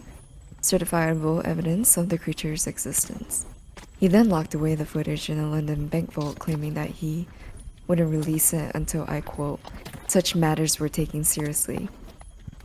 The problem we ran into with this hotel was that there was no actual record of a James Curie ever existing. The article said he'd been dead over 20 years, but there was no trace of James Curie at any bank in London. The whole article was filled with irregularities. That's because his name wasn't really James Curie, Eva said solemnly with a grown intensity in her movement. I got the original footage from a bank vault in Great Portland Street, London. The vault was my grandfather's. His name was John Douglas. The doctor's mouth seemed to drop along with his eyes, drawing recollection. Evie's expression had become one of the deep-rooted anger. In about 10 minutes, the other members of the society will be here, he said firmly, and my staff upstairs won't be too happy getting awoken by gunshots. Evie stood her ground. Let's watch the tape, shall we, Doctor? The video cassette slid comfortably into the mouth of the whirring tape player. The doctor's thick, shaking fingers struggled momentarily to find the channel. Evie's heart raced like a fluttering hawk moth. The glass screen on the hefty television loaded into play and bestowed a line of graininess to a suddenly clear and disturbing black and white silent first image. The doctor let out a sharp breath while Evie ordered him not to take his eyes off the screen. The image opened to display a beach at the edge of the loch. A bit of flare showed the bright and sunny silhouette and imposing face of the Urquhart Castle visible in frame. It would have made a lovely postcard image if it weren't for the movement on the rocks in front of the water. The unsettling contour of a bare-skinned woman laid down, bound and blindfolded, evidently screaming her lungs out. 3 minutes of evidence, Doctor. One sec. With the screaming woman laid just before the loch, a large disturbance appeared in the water, turning the liquid into a rolling white color. Seconds after, an enormous horse-like head emerged from the lake and slowly moved towards the shoreline. The shallower the water, the more of the creature appeared on the screen. Before long, the frightening giant was fully revealed and realized in all its monstrous size. The monster appeared to analyze the woman for a moment under its rasping mouth, before ripping her away into the lake by her torso. Her arms still attached to the ropes nailed to the rocks. The creature's torrent in the water subsided slowly on screen, and 2 men then could be seen walking into frame. John Douglas and Dr. McKendrick. The tears that streamed her cheeks paled in comparison to the internal rage that festered. This dark country trip had changed from one discovery to one astute vengeance. "I have to say," she said, "you've aged incredibly well, unnaturally so." The television screen buzzed to the view of tape. Static, and Dr. McKendrick turned to face Evie with his hands up where she could see him. "To get ahead in life, everybody has to make sacrifices," he said. "Even if those sacrifices are of what other people. You've been doing this for years, feeding people to that thing so you can carry on living? What kind of satanic magic is that?" That newspaper article was a warning to me, no doubt. John and I would read it. He would probably try to blackmail. John knew I would read it. Oh, John knew I would read it. He was probably trying to blackmail me with it to put a stop to it. Using the name Curry in the article was a nice chef's kiss. Curry was the name of my pet dog back in the day. John wasn't too happy when the creature ate it, he laughed. "You fed your dog to the creature?" "Well," he giggled. "Yes, as a matter of fact. That's disgusting." She was a beagle. She would have run away eventually. Besides, I learned from her that animal sacrifices offered no benefit in terms of a long life. To truly preserve the aging process, you must use people. The fresher the better. He said, "Do you know how old I am, dear?" "You are 113 years old," Evie stated knowingly, causing the doctor's nerves to show once again. Her own research matching the firepower in her hand. How do you know that? "It was in my grandfather's diary." The doctor's face was awash with sweat, and he could feel the back of his shirt sticking to his shoulder blades irritatingly. His heart murmured as if old age had somewhat agreed to catch up with him, something he hadn't felt in years. He thought that there was no way this could be happening. Not naturally. It was all made clear when Evie lowered her gun and eased off the trigger. You told my grandfather the monster was there to heal my grandmother. She had cancer. He believed the ritual was a healing one, just like the miracles your St. Columbia performed. My grandfather drank himself to death in front of my family. He never got over that sacrifice you made, but he told me about the footage just before he died. The rest was in his diary.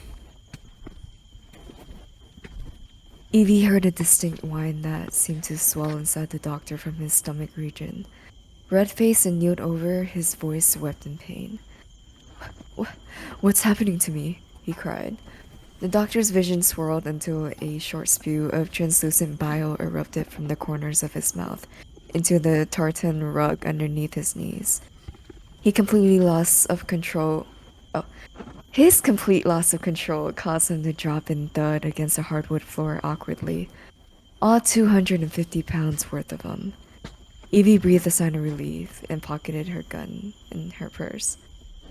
I spiked your single malt a while back, Doctor. I certainly timed it well. It was nice seeing you sweat like that. The air on the upstairs landing was different from the rest of the house downstairs. It was like every sap of coziness had decayed and left just a barren dark hallway with a sickly golden colored carpet that looked stained from time.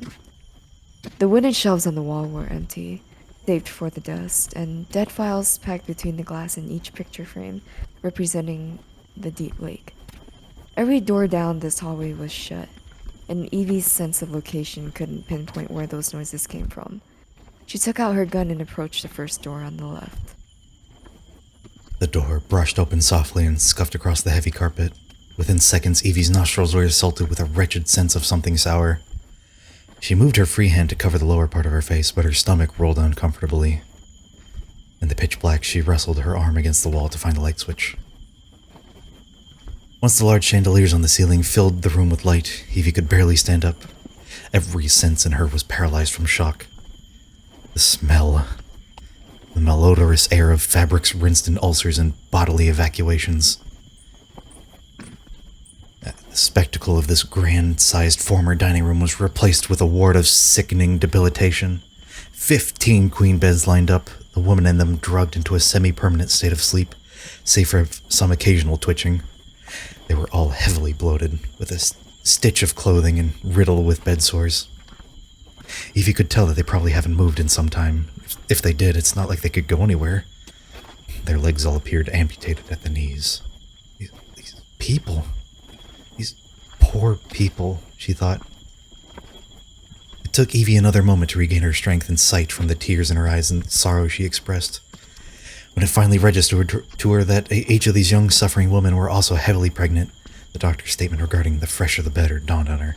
This wasn't a ward. This was a farm. The doctor's bodily pain intensified when he started to wake. Icy cold and raw, scarred by the jagged teeth of the rocks against his bare skin. A storm of freezing rain showered down and frosted over his thick eyebrows. His thick sweater hefty with absorbed water. He was able to move his head and neck enough to gauge being outside, on the beach, and barely able to register a struggle to escape the tight lashes of dock-line rope around his wrist. The storm was bountiful and loud. I ran out of snoozes, and then the ad break started. Oh, do you want me to wait? Yeah, quick. This time it's my turn to go to the restroom. I gotta pee so bad.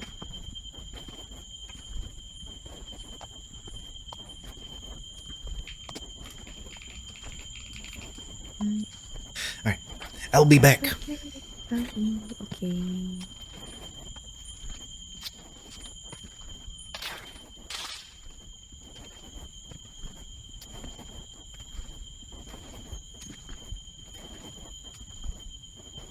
Alright. For those that are watching the VOD or is sub and can hear me, I hope you guys are having a good night.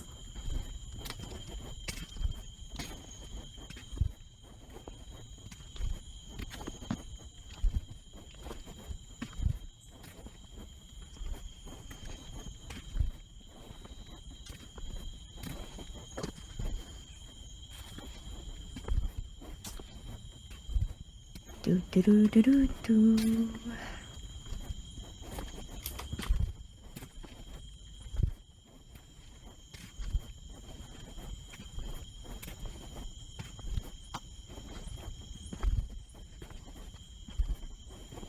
Do-do-do. This is my stream now. It's only my stream on ad breaks. Alright, we got like, what, 1 minute left?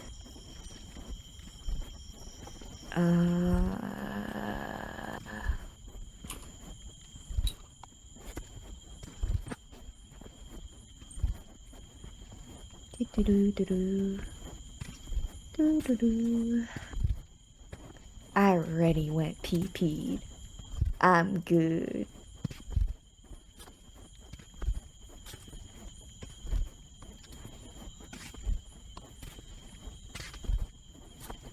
Probably have to go like halfway later though, or after the story at least, and be fine.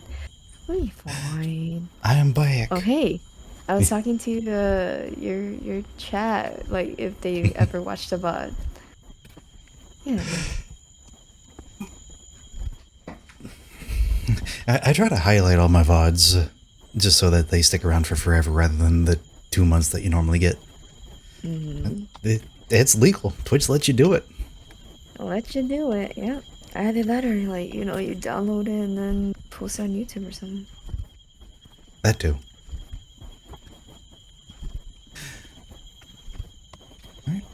Alright. Where were we? Are we back?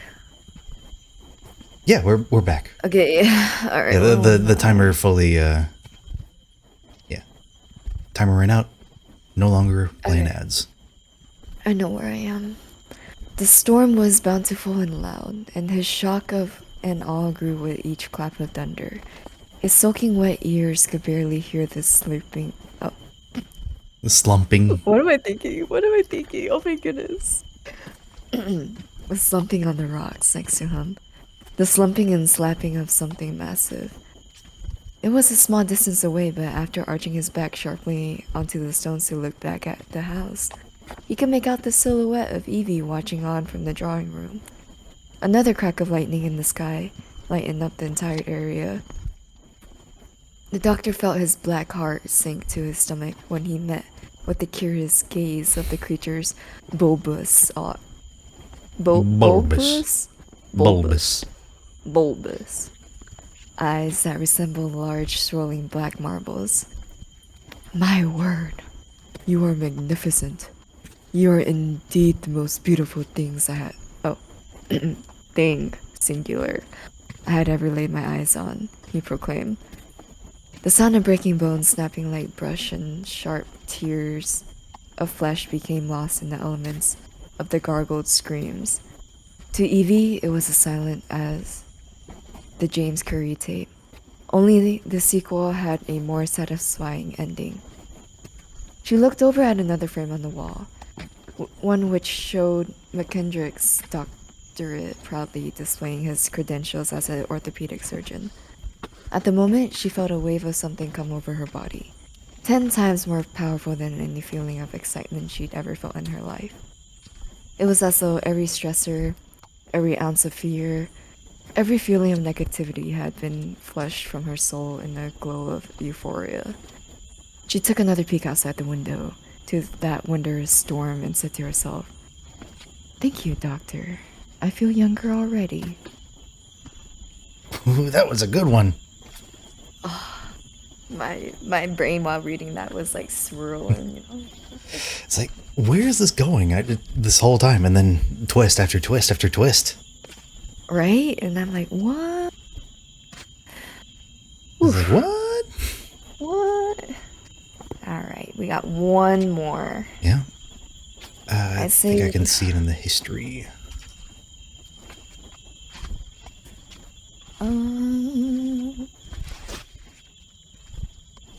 Dan finally told me what Nope, happened not that that. day. Oh, did you just pull up something inappropriate? No, Clip it, chat, clip! this is my own Twitch page. Okay, sure. Oh god, light mode. Why do you have light mode on my I- eyes? I don't. I don't go on Reddit, so I don't have an account, so I can't turn. I can't go. Yeah, you can. Oh, how? I believe it's on like. Oh. Let me see if I can find it. There has to be a way. Because mine's on dark mode and I'm not even logged in. I wonder if it's. Oh, it could be by. By how your browser Yeah. is. Yeah. Some of the posts from No Sleep are actually scary. Okay, Yeah. so Yeah, I set it to automatic based on my system, but I guess it doesn't count for Reddit. Okay.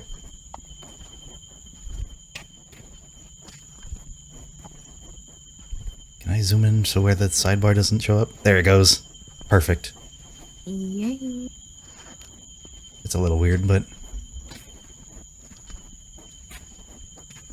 it's fine for a little bit of a last-minute podge. All right. Yeah. After you, my friend. All right. My dad finally told me what happened that day. By Nazi sharks.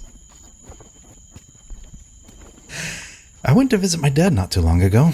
We have a good relationship. We just don't talk all that much. His health is starting to decline. He was a little wistful. We were just having a beer, not saying much. When he says something, he has something that he needs to tell me. Well, you're old enough. You might as well know. I don't know what he was talking about, so I asked him. Remember that time I got home from work real upset? I couldn't tell you what happened, or I wouldn't tell you what happened? I did remember. It wasn't something I would ever forget. He wasn't just upset, he was scared of something. I'd never seen Dad scared in all my life until then. He was the kind of guy whose bar fights are town legends. I also remember he told me never to ask him about it, so I never did. What he told me disturbed me profoundly. I've been bothered by it ever since. I hope writing it out will help me deal. First, a little background. The first incident. When I was really young, like 4 or 5, my dad and I lived in a cheap apartment building on the ground floor. I don't remember much about it. I know I didn't like it there. The kids weren't nice to play with. They'd steal my toys, and it was just a grimy area. But when we were having tough times, it's what he could afford. Probably what I remember most about this place was how I get woken up from sleep every once in a while by flashing lights. I don't remember being too worried about it at first. I just assumed there was lots of lighting in the area. I was 5. I didn't know jack about meteorology. One night, my dad had my uncle and his wife over for a crab leg dinner. I remember it distinctly because it was the first time I had ever eaten crab. While they were talking, I just casually mentioned the lighting last night. Dad said, "There wasn't no lighting last night." Lightning, right? Lightning. Wasn't no lightning last night. Yeah. I thought he was just clowning around, so I laughed and told him how the flashing lights woke me up. He and my uncle got serious. That freaked me out.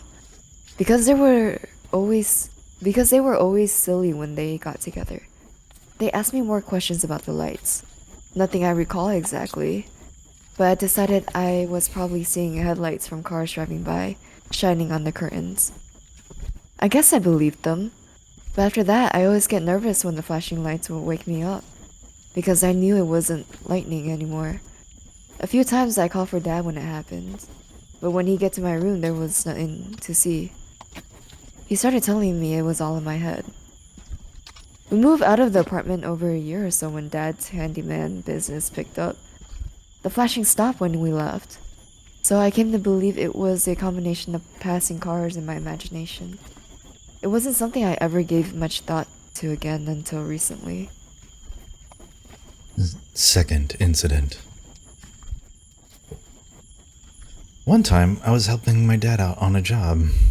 This was a bigger job, kind of rebuilding a whole house, so he had a few other guys working with us. Some of them knew, and some I'd never seen before. I was used to it. It's what he always did on bigger jobs. I was sitting off eating my own lunch and listening to my CD Walkman. Dad generally didn't eat lunch. He'd just get too into the work, so he was still busy on site. But suddenly, I noticed a guy walking towards me from the general direction of the site. I didn't remember seeing that guy before, but he was making a beeline straight for me. He was an oldish guy. His head was shaved and he was wearing a Ramones t-shirt. He sat down beside me way too close, and I didn't say a word. I took off my headphones because I didn't want to be rude and said hi. He told me my dad was looking for me and I should get heading back soon as I finished my sandwich. That was the plan anyway, but I said that was fine. To make things less awkward, I said I liked the Ramones. Didn't even seem to know who they were. After sitting with me for a few months longer, while I ate my sandwich uncomfortably, he got up and started walking away. I was relieved. Started to put headphones back on when he stopped suddenly. I don't know why, but it freaked me out. I froze. He turned around and fixed me with the most hateful stare I've ever seen. I didn't know what it was like to be hated until then. It's like he wanted me dead. I remember thinking what I should do when he attacks me, but he didn't attack. He just shouted, "Someone's been sleeping in your bed and I don't like it." He stalked off, leaving me puzzled and terrified. It's probably 85 degrees out, but I was shivering. Put the rest of my sandwich away and went back to work. Asked my dad who that guy was a little later, and he said he had no idea what I was talking about. I described the guy, and Dad said nobody like that even worked on the site. At the time, I figured it was some weird drunk, but now it has a whole new meaning. Things I didn't even catch before stand out. Or things I didn't catch before stand out. Like, my sandwich was still in my box when that guy talked to me. How did he know what I brought for lunch? That story. Ooh, we'll cut this one in half. Oh, okay. When I was 15, Dad was called out on a job some house way on the other side of the bay. In the town I grew in, you have two sides. One side of the bay has all the beaches and the mall. The other side has downtown and lots of woods. The old apartment was on the beachy side. The house he called was a quarter of the way to the next town on the woodsy side. So he showed up in his van with all his tools. The front yard is really overgrown. No vehicles in the driveway, except a rustling husk of what used to be a 70s model Chevy. The house is in pretty bad shape, but he went up to the front door. Before he could knock, he saw a note telling him to come right in and they'll be back soon. He didn't like going to someone's home without them there, because he didn't want to be accused of anything. But he'd driven so far, so he went ahead. He got to work repairing some wood rot around the window frames. He'd been there for nearly an hour when he thought he heard someone. He went to check. There was still no car in the driveway, except for his van. "Hello?" he called. He heard what sounded like a door slam. Dad was not the kind of guy to get nervous. He was a local legend for his bar fights, but he told me he was starting to get creeped out, and that just pissed him off. So he started stomping around the house. He saw the back door was wide open, leading into the overgrown backyard. He wondered if it was just the wind moving the door. He closed it and was going back into work when he decided to just look the place over, just in case. He looked around downstairs. There was nothing much to see. The house is in bad shape, but it's furnished. The place is kept fairly clean and tidy. The electricity still works. Someone's definitely living there, just not able to keep the place up. He was pretty much satisfied. He's pretty much satisfied his concerns, but he goes upstairs to look around anyways. Upstairs is much the same as down, clean and tidy, just in need of repairs. Something doesn't feel right about the place to him. Dad's never been much of an intuitive kind of guy, so those must be some bad vibes. Damon? The last room at the end of the upstairs hall is closed, and it's the only door that was closed. It's jammed in the frame somehow, but he gets it open. It's just a bedroom. All painted yellow, with yellow furniture. He spots some wood rot around the window frames upstairs, too. He was told there'd only be 3 windows to do, and this one made 4, but he checks it out. When he does, the sill just lifts right off. There are papers and things stuffed between the walls. He's seen it all. It doesn't surprise him. He pulls the papers out because he plans to go ahead and do this window, too. Because he's like that. He wouldn't ask for more money. He just wanted the job done. When he pulls the papers out, he sees it's mostly photographs. Dad's big on privacy. He just happened to see the photographs, and he knew he was looking at something bad.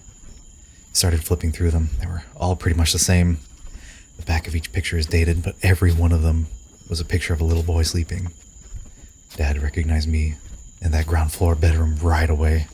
He remembered my stories about flashing lights. It hadn't been in my head at all. Somebody had been taking pictures of me sleep for almost a year. He told me that weren't any pictures of other boys either. Whoever took those photos was only taking pictures of me. He called the police, of course. The listed owner for the house was an elderly couple living in Vancouver. They used to summer in the home, but just hadn't gotten around to it in years.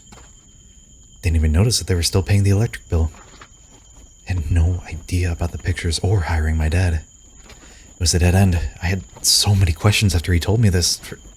For one, why would somebody who was so far away from our department drive a 30-minute drive at night just to take pictures of me? How did they even know me? How did they fix on that one apartment or kid? And why call my dad out to find the stash of pictures after a decade of leaving us alone? Dad actually had an answer for one of those questions. In a way, I found this creepier. Turns out he went to the wrong address. He wrote it down wrong. When the police checked his answering machine tape for clues, he was actually called to a much closer home by a completely innocent guy. He stumbled upon this house and stash of pictures completely by a random misunderstanding. So, who left the note on the front door? This one's nice, actually. Chilling. Too bad it has 7 fucking chapters and we're both worn out. Yeah, this would have been an entire stream in and of itself. Yeah, for sure.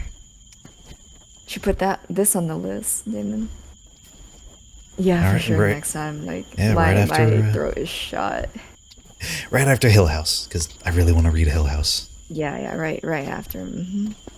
For sure. But yeah, I probably need to like shut the fuck up for a bit, you know. Yeah, just rest your voice. Just don't talk for the next 12 hours. Just express yourself in Discord gifs and sign language. You're right. I should do that. But yeah, it was fun. I enjoyed it. I hope you did too. Yeah, I'm having a blast with these. When are we doing Creepypasta? We schedule these like one after another. We'll find a day. We don't have a hard and fast rule for like every Thursday or something. Yeah, and then we kind of like take turns streaming it. Yeah, listen. Next time it'll be on Iris' channel, which I put in the title of my stream. You can just click on her name and follow it right there. Yeah, I'm gonna EX1. Yeah, I'm gonna rage on over to a good friend who's playing probably my top 3 favorite games of all time, the Outer Wilds. Ooh, okay, let's go. Appreciate everybody who showed up. Feels good streaming again after a long hiatus of leaving my job, getting a new job, moving to a new city. And those that are from me, please follow Damon, or else. Or else. Or else you don't get any ASMR videos. But yeah. Oh yeah. just Speaking of keep an eye ASMR, out. what's your next ASMR account video gonna be?